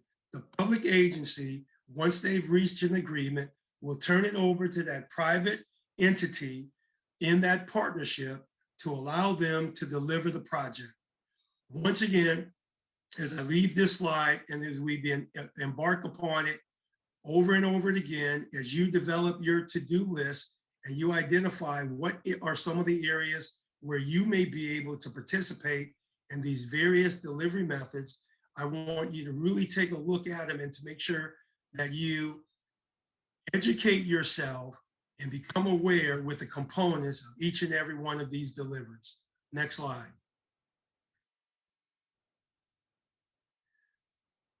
This is a slide that I really want to make sure that you really take time out and ask yourselves the questions. So often when I meet with subcontractors and DBEs, unfortunately, when we're mitigating a situation where the relationship has gone sour, so now the risk has tilted to the DBE, and now they're saying, Joe, what do I do? I'm in this situation. I always revert back to what were some of the questions and what was the due diligence that you did upon that was your responsibility to administer. So I want to make sure that you clearly understand these are simple questions that we've heard all of our life. But so often it amazes me when companies go into relationships, they fail to ask the very important questions. But as Hebrew mentioned, you cannot be so quick to sign a contract and to chase a contract without asking important questions. Once again, this class is all about bonding education. I have great stories about firms who have acquired a bond, and I have horror stories pertaining to companies who have gone through our bonding education program. They've acquired a bond. They did not do any of the things or half of the things that they heard during the class. And in having the final conversation with them, the only conversation was, Joe, if I can do anything, my spouse only wants to keep the house. We did not manage this project successfully. Our bond is now being called. The lien games are beginning to play. The surety's attorneys are coming after us. And I guarantee you, those are spaces that you never want to be a part. Because when the surety gets involved, they're not going to wait on you to get your attorney and to begin to mitigate the situation. What they're going to do, and I'm reminded of a conversation I had 5 years ago when we were mitigating a situation with the DBE. We were speaking to the surety company out of the Midwest. And while they're talking to us, they're on the phone with their high-powered attorneys, making sure that they're booking their flights and booking their hotels. And granted, this is all at the DBE's cost, okay? So when your surety gets involved, it's too late. So I just wanted to spend time to make sure you understand the importance. There's one thing to form a relationship, but you owe it to yourself and to your business and to your employees and to the industry to make sure you ask all of the relevant, pertinent questions prior to signing on the dotted line. So just quickly, just simple questions. Who? Who are the customers? Who are the employees? Who are the suppliers? Who's our competitors? Who are the government entities we're dealing with? It seems so simple, but so often businesses are not taking time out to go over this one little slide presentation that I have up, and I'm spending a wealth of time on it. because these basic questions, so often companies, presidents of companies, business development individuals who are in pursuit of the business opportunities, fail to ask these key questions. Not only are these key questions important for you as you pursue opportunities, but they're also important for you as you identify pursuits and develop your business plan. For example, who? You need to know who your customers are. You need to know the type of employees who are the key employees in your industry. You need to know who your suppliers are. You cannot just rely on one supplier, especially given the critical issues that we're dealing with materials and supplies right now. Most importantly, you need to know who your competitors are. You are not on the island by yourself. We all need to know who our competitors are. That's so important. Over 35 years in business, I always wanted to know who my competitors are, because I wanted to make sure that my competitors were not promising they were not delivering more than I promised. So you want to make sure who your competitors are, what is it that they do. If they're doing anything that's better than you want to make sure that you sharpen the saw and you make sure that you are going to be moved to the top of the list as opposed to the general contractor calling your competitor. Most importantly, you want to get to understand the politics. You want to understand the government agencies that you're dealing with. You need to know it in and out, okay? You want to ask the question, what? What is your strategy? Why are you embarking upon this opportunity? So ask yourself the key one. Where is so important? You want to understand, where is the project located? You want to understand the area, the market, the facilities, the distribution. Do you have the team that's ready, willing, and able to perform? Or will you have to subcontract or outsource? All relevant questions. When? This is so important. Hebrew touched on this in pitfalls and how to avoid them. You need to have a project management plan. When the project reaches the notice to proceed, it's too late. When it reaches mobilization, it's too late. When you're pursuing that project and embarking upon that relationship, all of these relevant questions need to be addressed. And as Hebrew mentioned, now when the project hits, you want to make sure you put your best person on that job. The why, the leadership, the communication, the culture, the change management. As the president of your company, most DBEs only deal with the employees of the prime contractor. You are the CEO of your company. Although you may be dealing with the general contractor's project manager, you also want to make sure you meet with the vice president, the senior vice president, and or the owner. If you are an owner, why should you just be speaking to a project manager? If you're an owner, you should also be speaking to that senior VP or the owner of the company. And most importantly, how much? Since you're putting your money in play, since you're putting yourself at risk, you need to understand your investment and have a plan and understand that business case. And the business case, simply put, is at the end of that project, you want to deliver on time, within budget, provide quality, and at the end of the day, you want to be profitable and secure your bond, manage a successful project. Next slide. All right, good. So here's some of the due diligence, and the check references you should be asking in addition to the what's and all that good stuff. You also want to ask and check references, okay? During the pre-qualification, if you completed the pre-qualification, they have all the information on you. Likewise, you should check your references as well. In business, there are some companies that I will not do business with I prefer not to do business with. However, I prefer my competitors to do business with them. Now you'll get that in a minute, because they will help my competitor to go out of business because they are in the business of putting people out of business.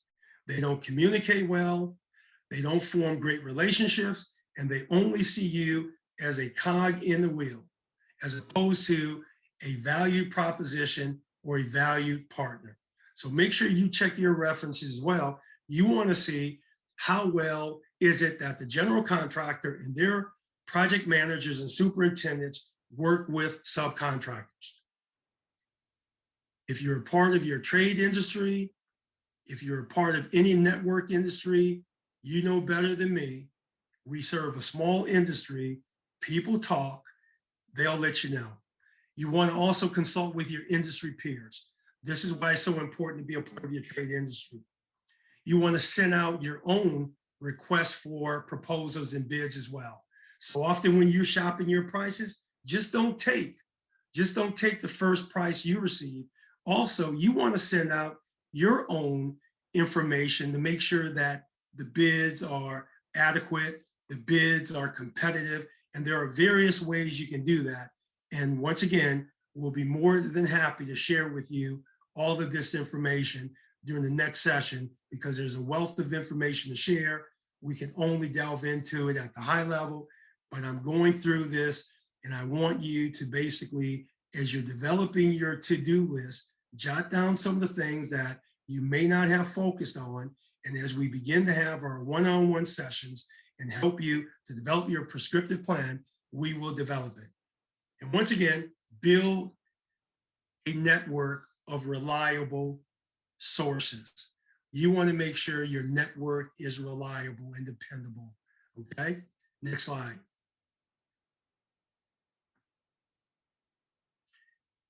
Most importantly, you want to understand the scope of the role. This is another thing that so often when we're mitigating situations, the contractor clearly did not understand the full scope of the project.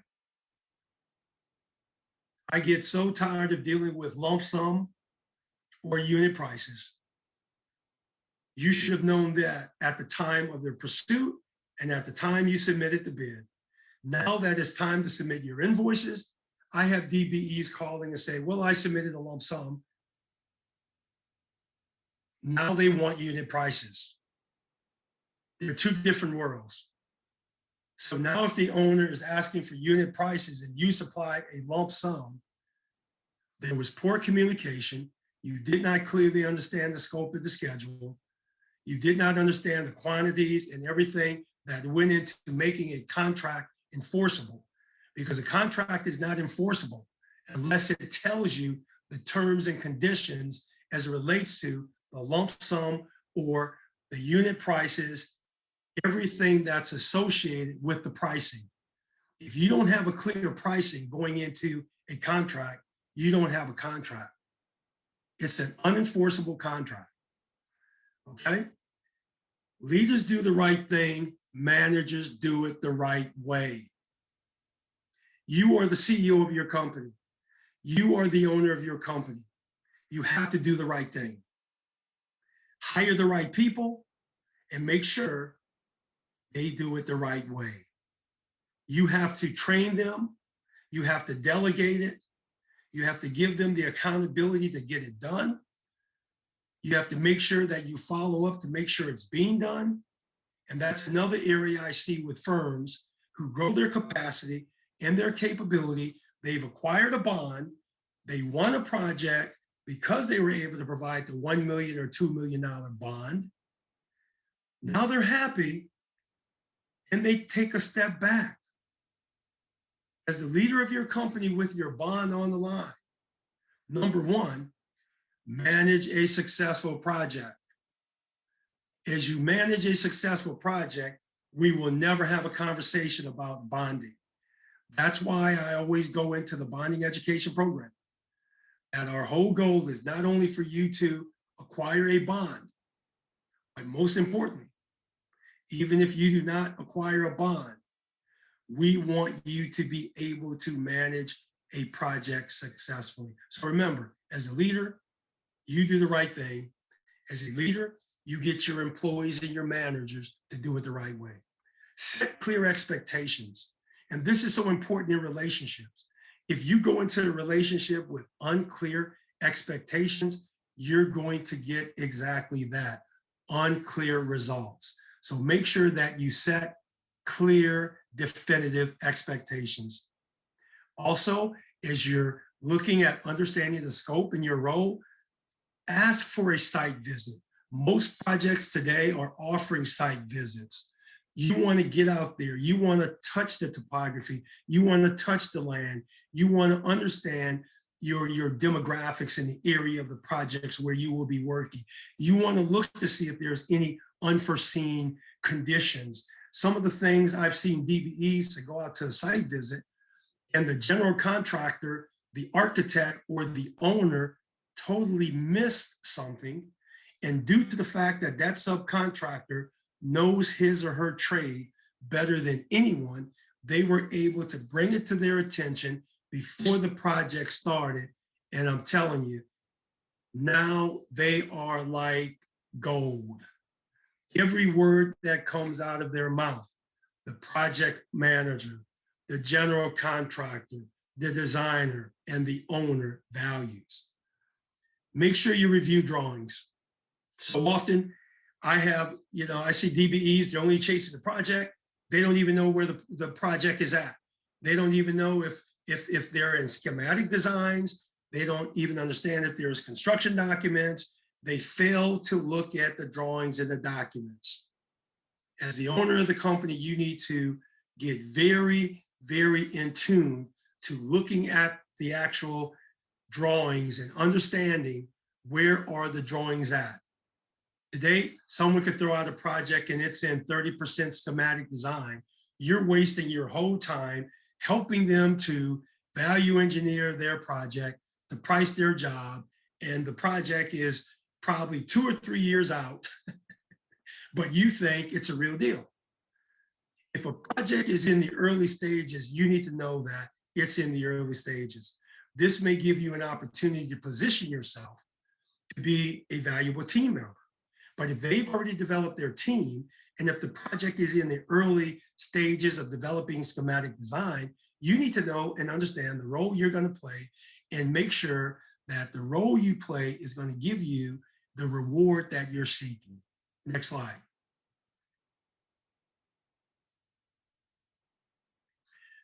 And also, Janice, if you could, I don't know if it's on my computer, but on some of the slides where it's going to the end, if you can kind of like shrink it, I don't want to make sure I don't miss something important. Okay. Now let's talk about preparing a bid. Now that you've developed relationships, you understand all the scope of the project, you clearly have asked all of the pertinent questions. Now you've done your go or no go due diligence. Now you're ready to go. Preparing the bid. These are some of the things that DBE firms should do. You need to hire or contract with a trained estimator. If you do not have an in-house estimator, you as a CEO of your company should be the best estimator in your company. Some of the most successful companies that I know who are bidding work today and who are perpetually winning work, the owner of the company understands the estimate. Once you understand the estimate, now you can begin to free yourself up to either win the job or have someone else to go out and win the job. But you as the owner of the company need to be prepared to estimate the job well. Because once again, at the end of the day, this is about not just break even, but about profitability. You need to know all of your costs associated. You need to know all of the details that go into it. You need to know the outlook that Hebrew discussed. We're dealing right now with 20% escalation in prices from wood to steel, to metal, 20%. We're also dealing with everything from, 3 or 4 or week or a month to 2 month delivery time. So you need to make sure you hire the right estimators who understand all this stuff as it go into your pricing the job. make sure that you're using the correct estimating software. There's so many out there, we will not even begin to go into it today. But as we meet with you and our estimators, they will share with you what are some of the tools out there. You will also share with us some of the tools that you're using. But when you're dealing and when you're pricing a job, you need to be not quick.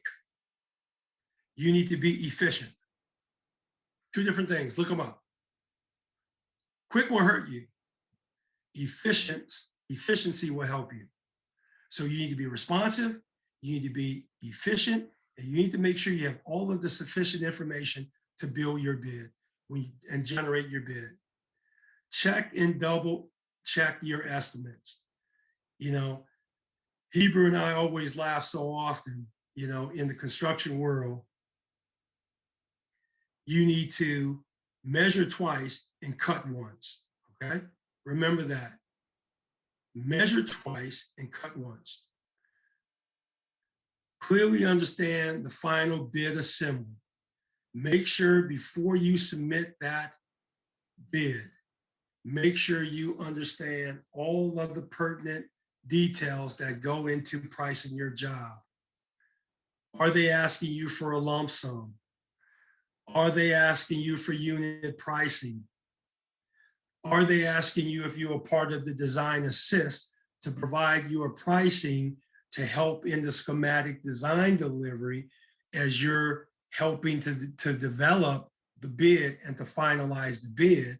So now there's a firewall. So now you have another price that goes into the delivery. Don't get it wrong, because you will have some general contractors who will ask you to provide one price.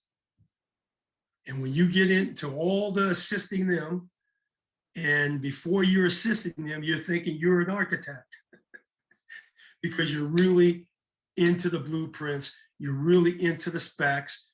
As you're helping them to assist, you're doing just that. You're finalizing the bid and the drawings and the bid. So make sure you see it as a two bid component. Make sure you understand the markups and the submissions. This is another problem that I see so often with DBE firms. They fail to put the adequate markup on their job. And now when they're into their project, they're going to the owner and they're going to the GC with excuses and saying things such as, well, I made a mistake. Well, let me share with you. If you're ever in an environment and you said you made a mistake and it was not a mutual mistake, it's on you. If anything, I hope it's a mutual mistake between both the owner, the designer, and the GC, and the two of them, or they missed something, so now you can go to them. But if you go to them, and if it's your mistake, you own it. Next slide. Okay, good. Just in pricing the job, I'll go through this quickly. These are just some of the areas that you want to make sure that you're clearly understanding when you're pricing a job. Understand the pricing factors. Also, you want to make sure that you consider the bid history. You know, have you ever worked with this general contractor before? Was this project, and let's be for real, in airports, in transit, we're seeing repetitive projects come up every year. Repetitive projects come up every 2 to 3 years. So this is all public information. You can reach out to the procurement department, develop a relationship with them. They may share with you where the previous RFP or the previous bid is being held. You may be able to take a look at that previous bid and to see who were some of the players who bid on the previous project. And of course, the individual who won the project, you may be able to gain valuable information from their bid history. Cost out all of the special requirements. Think carefully about the quality requirements. This is so important. So often owners want the Taj Mahal. And I'm sure you've seen this. But when you come back with the price, they're saying the price is too high. Well, you need to sit down with your owner, sit down with the general contractor, Make sure that they clearly understand that you understand the specifications and the qualities that they're asking for. And you may even want to provide an alternative. If price is an issue, you may be able to deliver an alternative. Remember, the game is about you making sure that the owner and the general contractor see you as a value proposition with your unique selling proposition, and make sure that they see you as a valuable resource.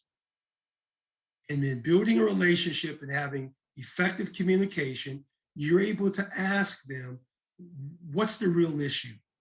Is it the quality? Is it the price? So by you asking these key questions, you may be able to once again position yourself as that key sub or that key business partner and provide a solution.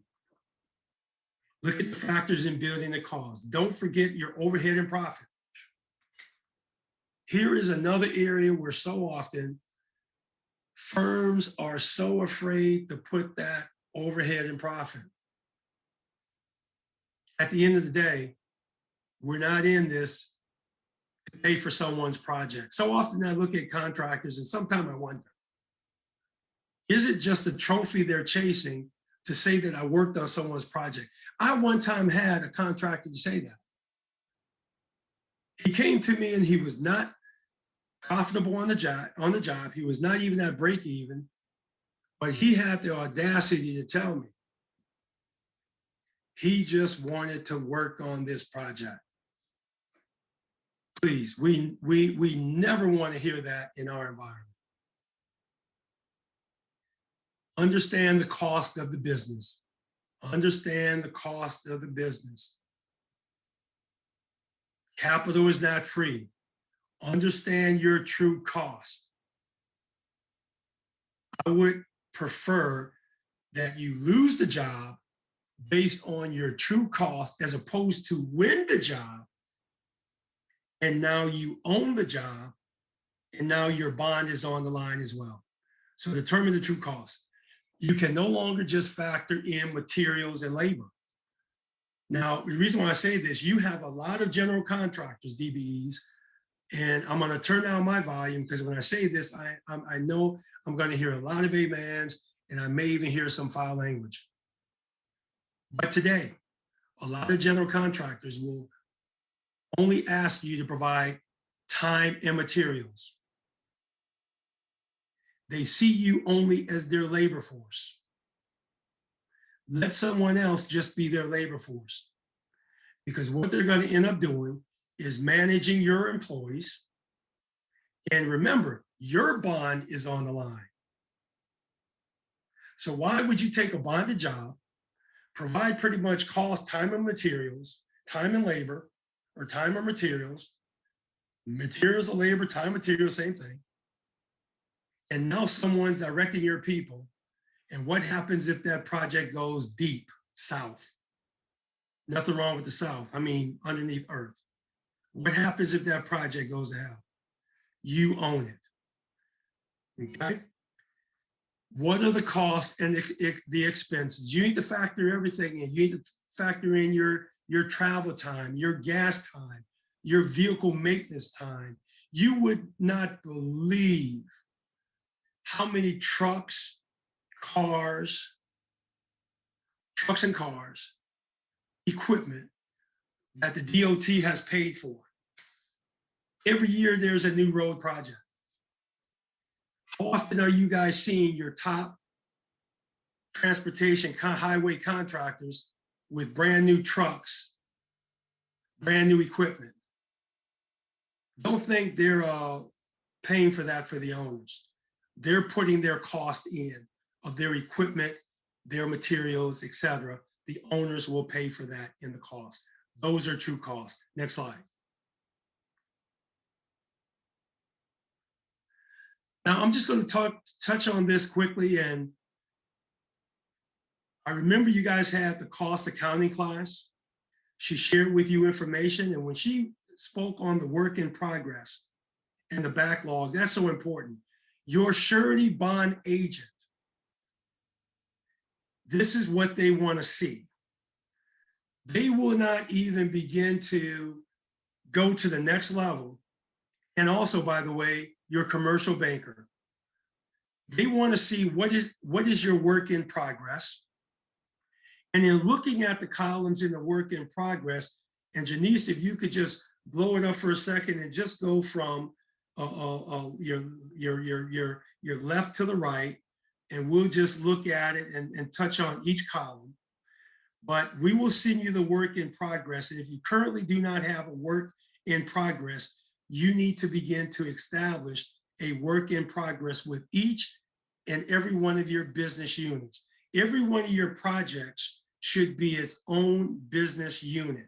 And so often when I'm working with DBEs and helping DBEs and looking at their books and their performance, so often it's just a jungle. Everything is so unorganized, and there's no real structure for them to understand the true cost of a job. So for each and every one of your projects, you want to develop your work in progress. Your work in progress should obviously clearly discuss the contract at hand, the description, the contract amount, your total estimate of the cost, your estimated gross profit, your gross profit, either if you're at profit or you're losing. These are things as a CEO and as a business owner, you need to look at monthly to understand how your projects are performing. The percentage complete, your revenue earned, your cost revenue earned, your gross profit or loss, billings. This has helped so many contractors because as they pull up their work in progress and the owner's looking at their ARs and accounts receivables, and they're saying, wait a minute, what's going on with our income? What's going on with our cash flow? So he quickly goes to his work in progress and he sees that the administrative staff has been slow with the billings. This cannot happen. No general contractor, no owner is going to call you on the 25th or at the end of the month and beg you to submit an invoice. The very first thing you should know when you're working with an agency or an owner is you should clearly understand their invoice cycle. And when is it that they basically you're required to submit your bids, okay? Good. So we're gonna send this to you. I want you to familiarize yourself with the work in progress and also your bank, your commercial bankers and your commercial bank and also your bonding agent. They wanna see your backlog because as you're putting work into progress, we're gonna do what we do as contractors. You're working yourself out of a job. And that's a good thing. You're working yourself out of a job, and at the end of this column, it shows your profits.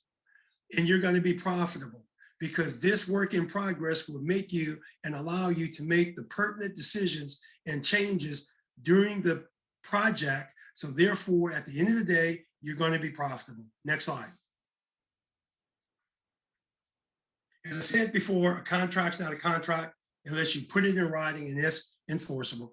So make sure that as you're embarking upon a relationship with the general contractor, you want to make sure that you guys get to a place where you have an agreement to agree, and that's a contract. So make sure that you enter into that agreement to agree.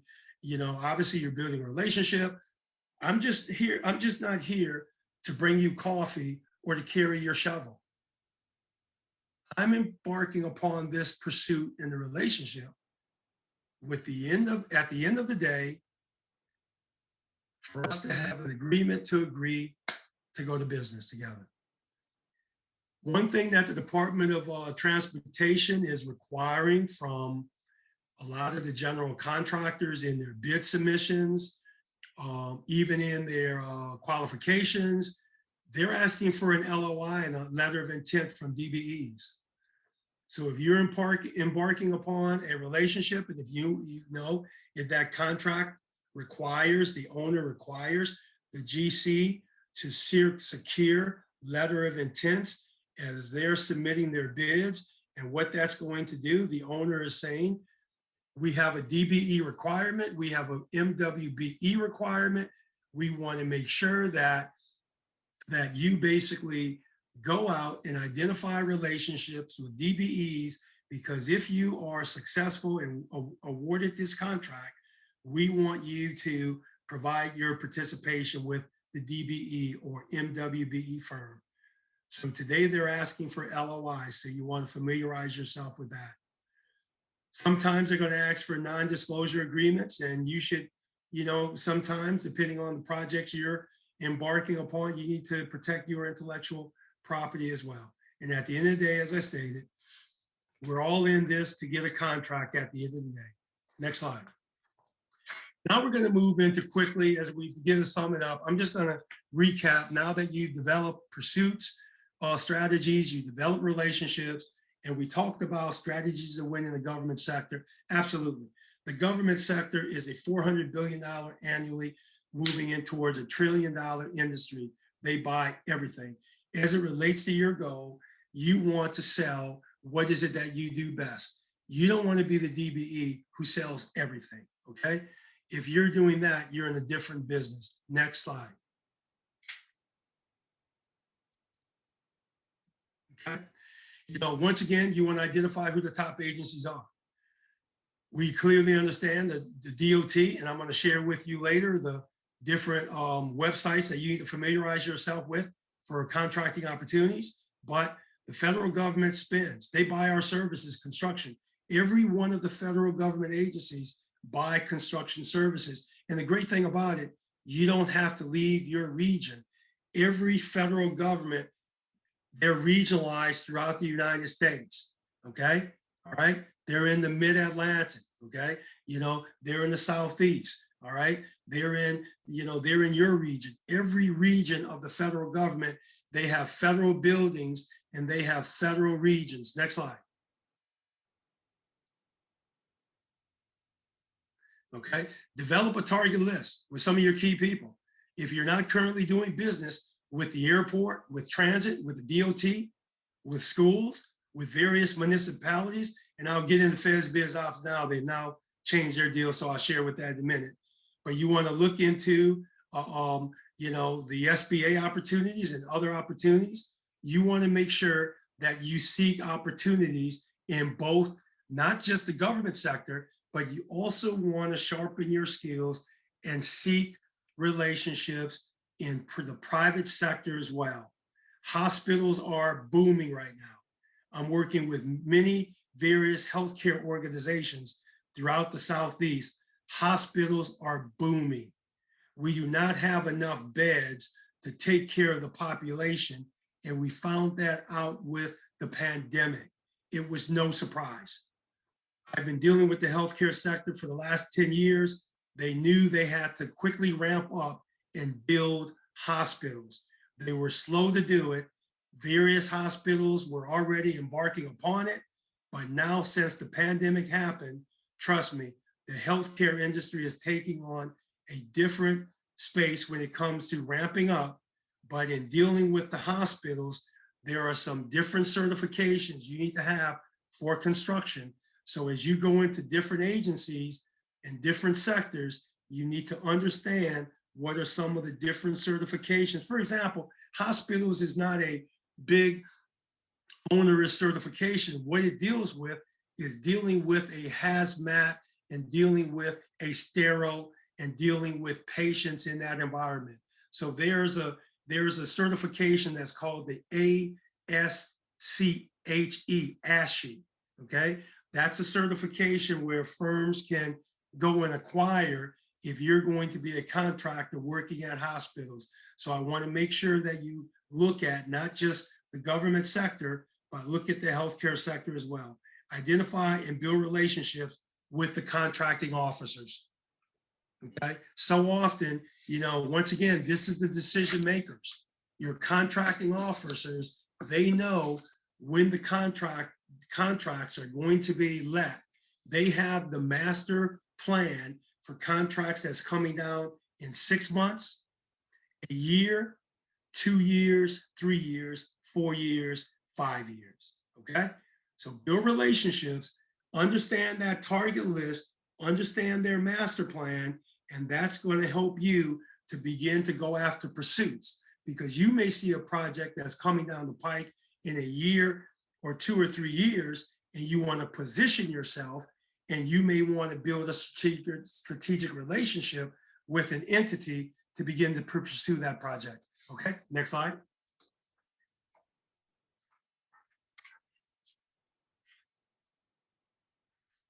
Okay, pretty much, and bottom line, I think it's going to say it over and over again. What can the government sector do for a DBE? What can the government do for an MWBE? We say so often, yes, you have those certifications. That's it. You're a contractor first, and you just happen to be a DBE, or you just happen to have an MWBE certification.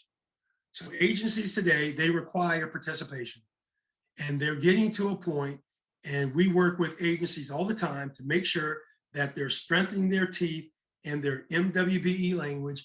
And just like the DOT has a reporting mechanism to make sure that firms are utilizing DBEs and they're counting their spend. So make sure your agencies have all of the mechanisms in place to make sure that DBEs are being used. Okay, so yeah, what can the government do for you? It can be a consistent revenue stream if you use it wisely. Don't chase every contract. Don't chase every deal. One of my mentors, I worked for very early in corporate, a billionaire, once told me, Joe, we want every opportunity, but we do not want every deal.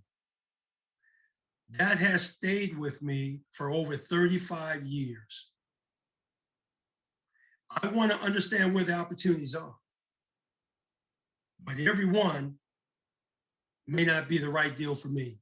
So as a business owner, you need to know your strengths and weaknesses. You need to know what is it that you do well, and just stop right there. If you just take care of those two areas, you will be successful, and you will never have to worry about going out of business because you took on more than you could handle and you overpromised versus delivering. Okay? Now, some of the things it cannot do, it cannot bail you out of trouble when you don't make all the right decisions. So you have to make the right decisions. No DBE organization, the SBTRCs, we cannot bail you out or mitigate anything if you just were adversely at risk and negligent about going about your relationships and embarking upon a contract that you thought was a contract and it never was a contract to begin with, okay? And one thing, you gotta handle your finances, because one thing it cannot do, nobody's gonna pay you for the work up front. We all know that. This is why you need to be a valuable contractor. When your general contractor or business partner and your bank see you as a valuable resource and you're delivering more than you promised, I guarantee you will not have a problem getting paid. I've seen general contractors pay their subs where the state law may say pay when paid, or 30 days, or once they've been paid by the owner. Trust me. I've seen DBEs who perform an exceptional job, and the general contractor will pay them within 2 weeks. And believe it, I worked on a multi-billion-dollar airport expansion. Some of the key subcontractors were getting paid weekly. Okay, next slide. Thank you. Good. Now, we talked about certification. Now what? You're a DBE, you're a minority-owned business. That's that. You have those certifications. So you need to utilize them, but you're a contractor first. So get to know your agencies that you're partnering with, your municipalities you're partnering with, the government agencies you're partnering with. Understand their small business concerns percentages, because some have higher percentages for some categories versus other categories. And so often, I think the audience I'm speaking to today, we have veterans, we have DBEs, we have minority firms, we have women business enterprise firms. Get to understand the percentages of the contracts that your owners are stipulating in the contract. Now I'm gonna do a quick class and we're gonna wrap up pretty quickly here. How are we on time, Ms. Beth? How are we on time? We are at 10:21 p.m. Okay, so, Hebrew stole a lot of my time now, so we'll wrap it up. Hopefully, I would not be the last instructor that you've heard, and I wasted all your time. So we're gonna wrap it up. I hope that you're finding, I'm looking at some of the chats. I hope that you're finding this information, very useful, okay? So I just wanna share with you, understand the participation, and we'll have another session on this, but so often, if a contract says 20% minority women business enterprise, you need to understand what that means to you. This is why it's so important for you to look at the scope of the project and understand the trade breakdown packages and the bid packages. Because if the scope that you provide in electricity is only 5% of the project, don't be like some of the DBEs who go to the owner and say, hey, I'm a DBE, you can use me for 20%. That doesn't make sense. That doesn't make sense. So understand the bid package and the percentage of the trades, and understand the trade that you perform, what percentage of that equates to the job. Okay, great. So understand the percentages that the agencies basically are asserting in the contracts. Familiarize yourself with it. Next slide. Yep, we're getting ready to wrap up here. We're down the back stretch. Next slide. Just wanted to make sure you understood as a DBE, now that you've pursued opportunities, what you need to do. And of course, follow up. Develop standards for estimating checklist forms. Make forms consistent that you will record your job costs, because this will help you over and over again.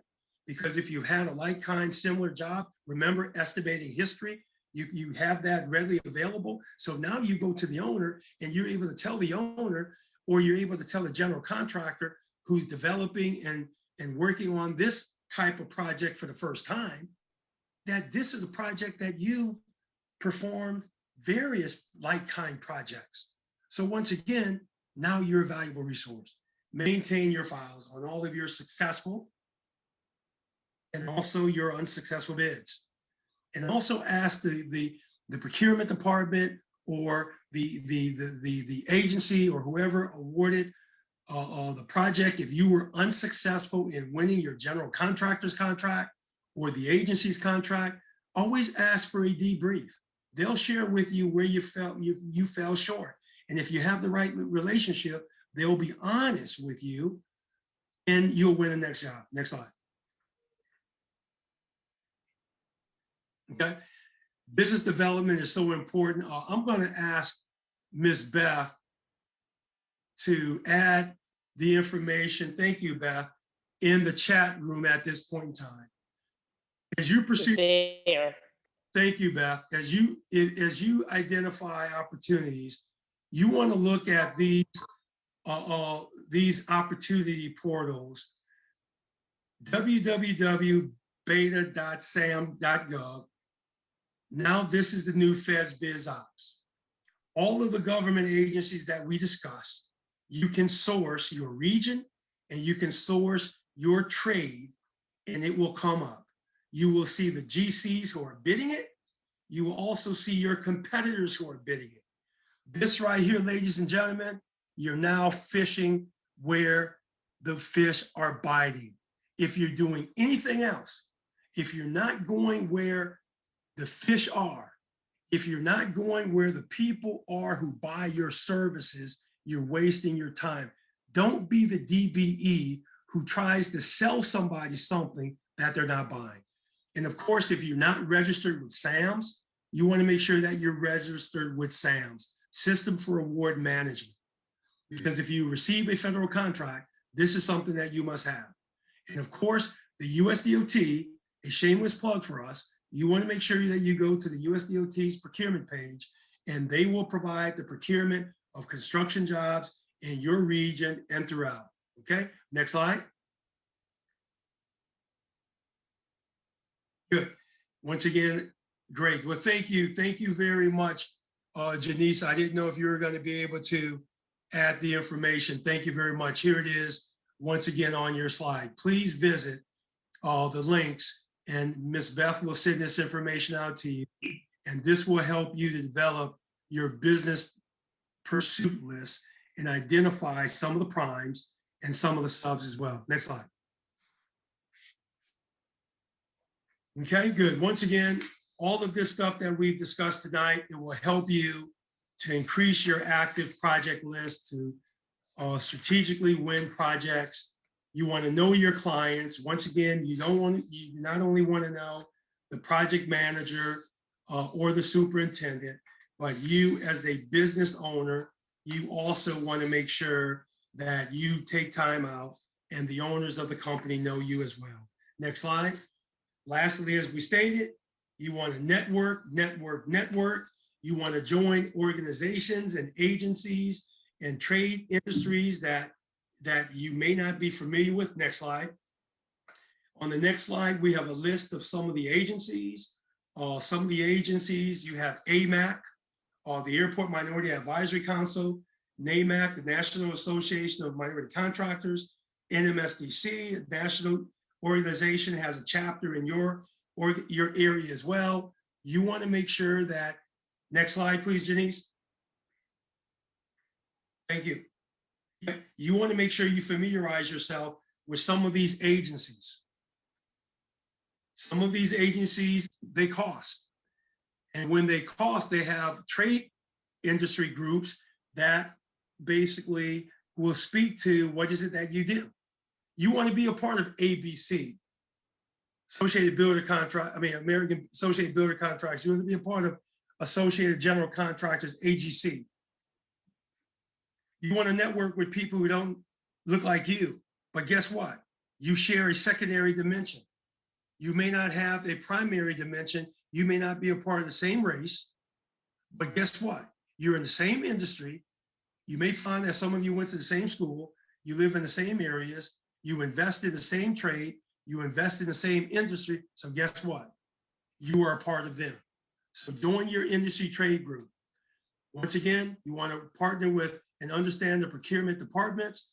Also, every federal government agency and every local municipality, they normally have a small business department or a minority business enterprise department or an office of contract compliance. Get to know them as well. And lastly, private relationships and public relationships are so important. Who do you know? And you need to develop your own good old boy system. Great. I see someone said that they attended the ABC 2 weeks ago. Great organization. ABC will network with their GCs and their subs. They have golf outings. They have fishing trips. They have skeet shoots. They have trade shows. They have happy hours and networks. You can get to know a lot of GCs and begin to pursue and build relationships. When you go to those events, don't sell something that someone's not buying. It's a networking event. Have your 30-second spiel. What is it that you do best? You don't do everything. What is it that you do best? What are some of the projects you're working on? What are some of the projects they're working on? I always ask people the $1 million question. Everybody lean forward like Beth. I like that, Beth. You guys should have seen. And I like Roberto. As soon as I said it, everybody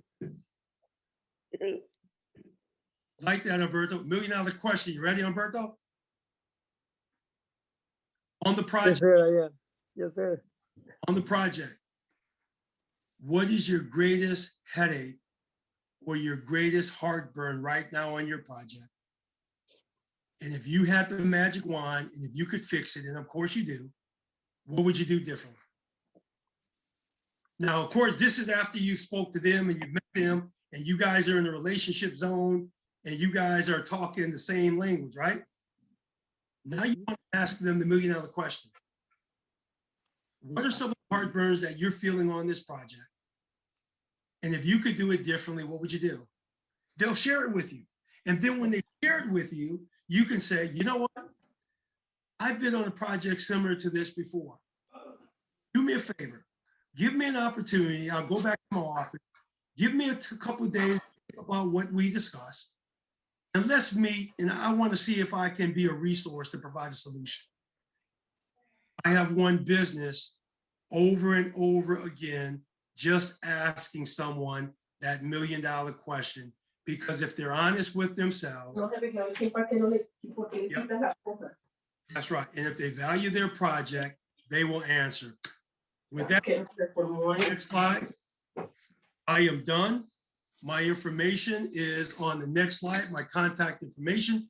As Hebrew mentioned before, as I turn it back over to the team, this is just the first part, and we look forward to meeting with each and every one of you and getting to know you greater on your pursuit during the second half. It's been a pleasure to meet with each and every one of you tonight.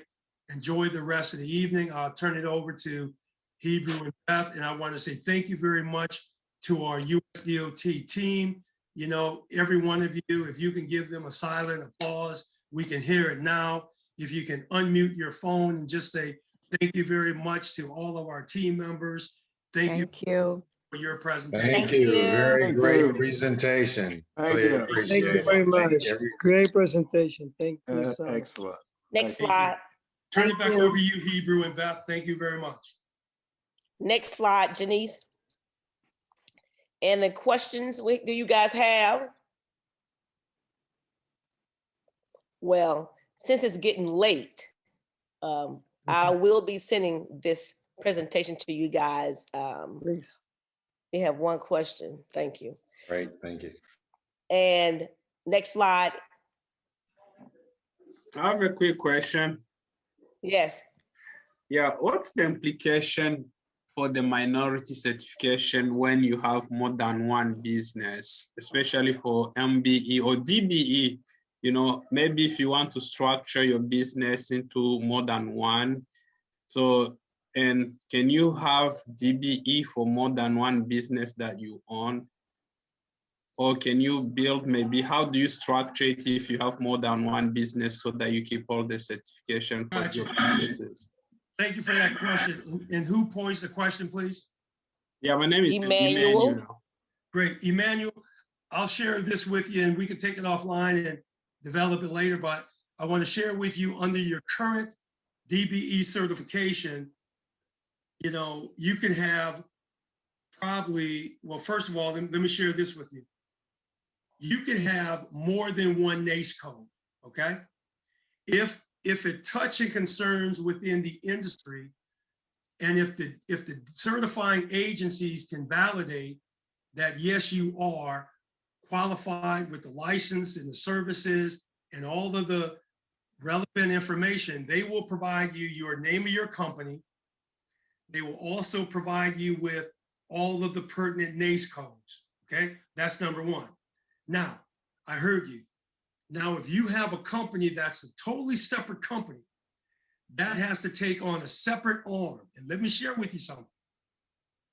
You have to be very careful. Because the day the federal government and the certifying agencies have gone to a test that's called the Commercial, Useful, and Functional Test.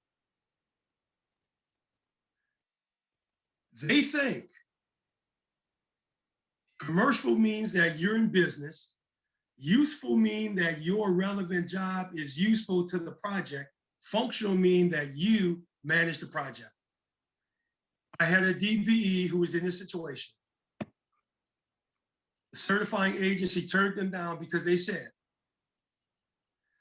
how are you going to manage both companies effectively 100% of the time? So you're going to have to get with your certifying agency and ask that question. And make sure you understand one thing. They're looking at you as a company. What is it that you do well? If you're looking to do multiple companies, we'll have an offline conversation with you. You may need to take a totally different structure. And there are various structures you can take. But you have to be very careful. Caveat emptor, buyer beware. Be very careful if you're trying to certify and you're trying to have multiple companies, because they do not see you as a commercial, useful, and functional firm, because they're saying, how successful are they when they do run 3 or 4 companies. You're a different entity. So we'll have to talk about that different structure so we can get to understand what are some of the things you're looking to do so we can make sure you're asking the right questions to your certifying agencies, and also you're structuring in the right manner, okay? Yeah, that's very good. Yeah, I'll email you so that we can find time to get deep into it. Yeah, I appreciate you. You're welcome. Any more questions? Well, our future certification presentation program, we're going to do that on June the 23rd. I spoke with most of you guys today and I left voice messages. We're going to have that program on June 23rd. We're partnering with the Nashville District Small Business Administration. They're going to have a government contracting webinar, and we would like to have you there as more, you get more exposure, and it may be more beneficial to have that certificate presentation program during that webinar. So you should be receiving more information regarding that, the exact time for that webinar on the 23rd. The SBA have an all-day program, but we're going to figure out what part of the program we're going to be with the certificate program for your graduation of the Nashville BEP from the USDOT, Mid-South Atlantic Small Business Transportation Resource Center. And secondly, I will be emailing you guys so that the people, any session that you miss, that you can schedule with Mr. Hebrew Dixon to go over it with you to make sure you get credit for everything so that you will be able to get your certificate. Was that, I said that too fast, did I? Was it clear? Yes, ma'am. Great. Hey, Beth. Clear. It's clear. Beth, I have time for one question that I saw that's very, it may be pertinent to everyone. I'll just read it from Carlo High. Okay. How much power does subs really have in getting contract terms modified? I have heard that it is probably better to see the prime standard clause before submitting a bid and trying to get the terms modified after being submitted. We did not administer this class in this session, but we'll probably, have a little something later. But you want to make sure that this is something that every sub goes through, and you're absolutely right. Most primes will send you the owner's standard contract because there's privity in contract between you, the general contractor, and the owner. So you're absolutely right. You want to make sure that you ask the prime, if they did not send you the owner's contract, please send that contract over. Also, in most RFPs, you will see the owner's bid, and the owner's bid may also have a lot of the T&Cs, terms and conditions, because you're absolutely right. Today, the general contractor signs a contract with the owner. The owner will send you over their boilerplate template of their standard subcontractor's contract. So you want to make sure first you read your subcontract, and you want to make sure that as it relates to scope, schedule, budget, pricing, everything's in there. The very first thing you go to in that contract is definitely the actual terms and conditions and the top of the contract that gives you all of the necessary components that this is a real contract. So if it don't start off with the description, name, type, scope, price, stop right there. Stop right there. So you're absolutely right. Ask the general contractor to send you over the owner's contract that they've sent to GC, and I will share with you, if you have not already done so, you want to make sure that once you start getting into larger contracts where your bond is attached, you want to make sure that you seek your own legal counsel and have them to basically make sure that they help you to go through your contract prior to you signing your name and your bond and everything on there. I have seen some contracts where they ask for liquidated damages for $12,000, $15,000, $20,000 a day. You need to understand, you're absolutely right. So as a subcontractor, they're assessing $20,000 a day liquidated damages on me. I want to see if they are asserting those same LDs onto the prime. So you're absolutely right, Carlo. Very good question. All right, so good. Beth has my email will be shown as well. You faded out. I can't hear you. I'm sorry. Beth will share our information and send out the presentation, and we look forward to the one-on-ones and the following up with each and every one of you. Thank you all very much, and have a good rest of your night. Thank you. Thank you. Okay, everyone. We went over, got some good information, and I will send the presentation to everyone. And good night. Good night, Ms. Beth. Thank you so much.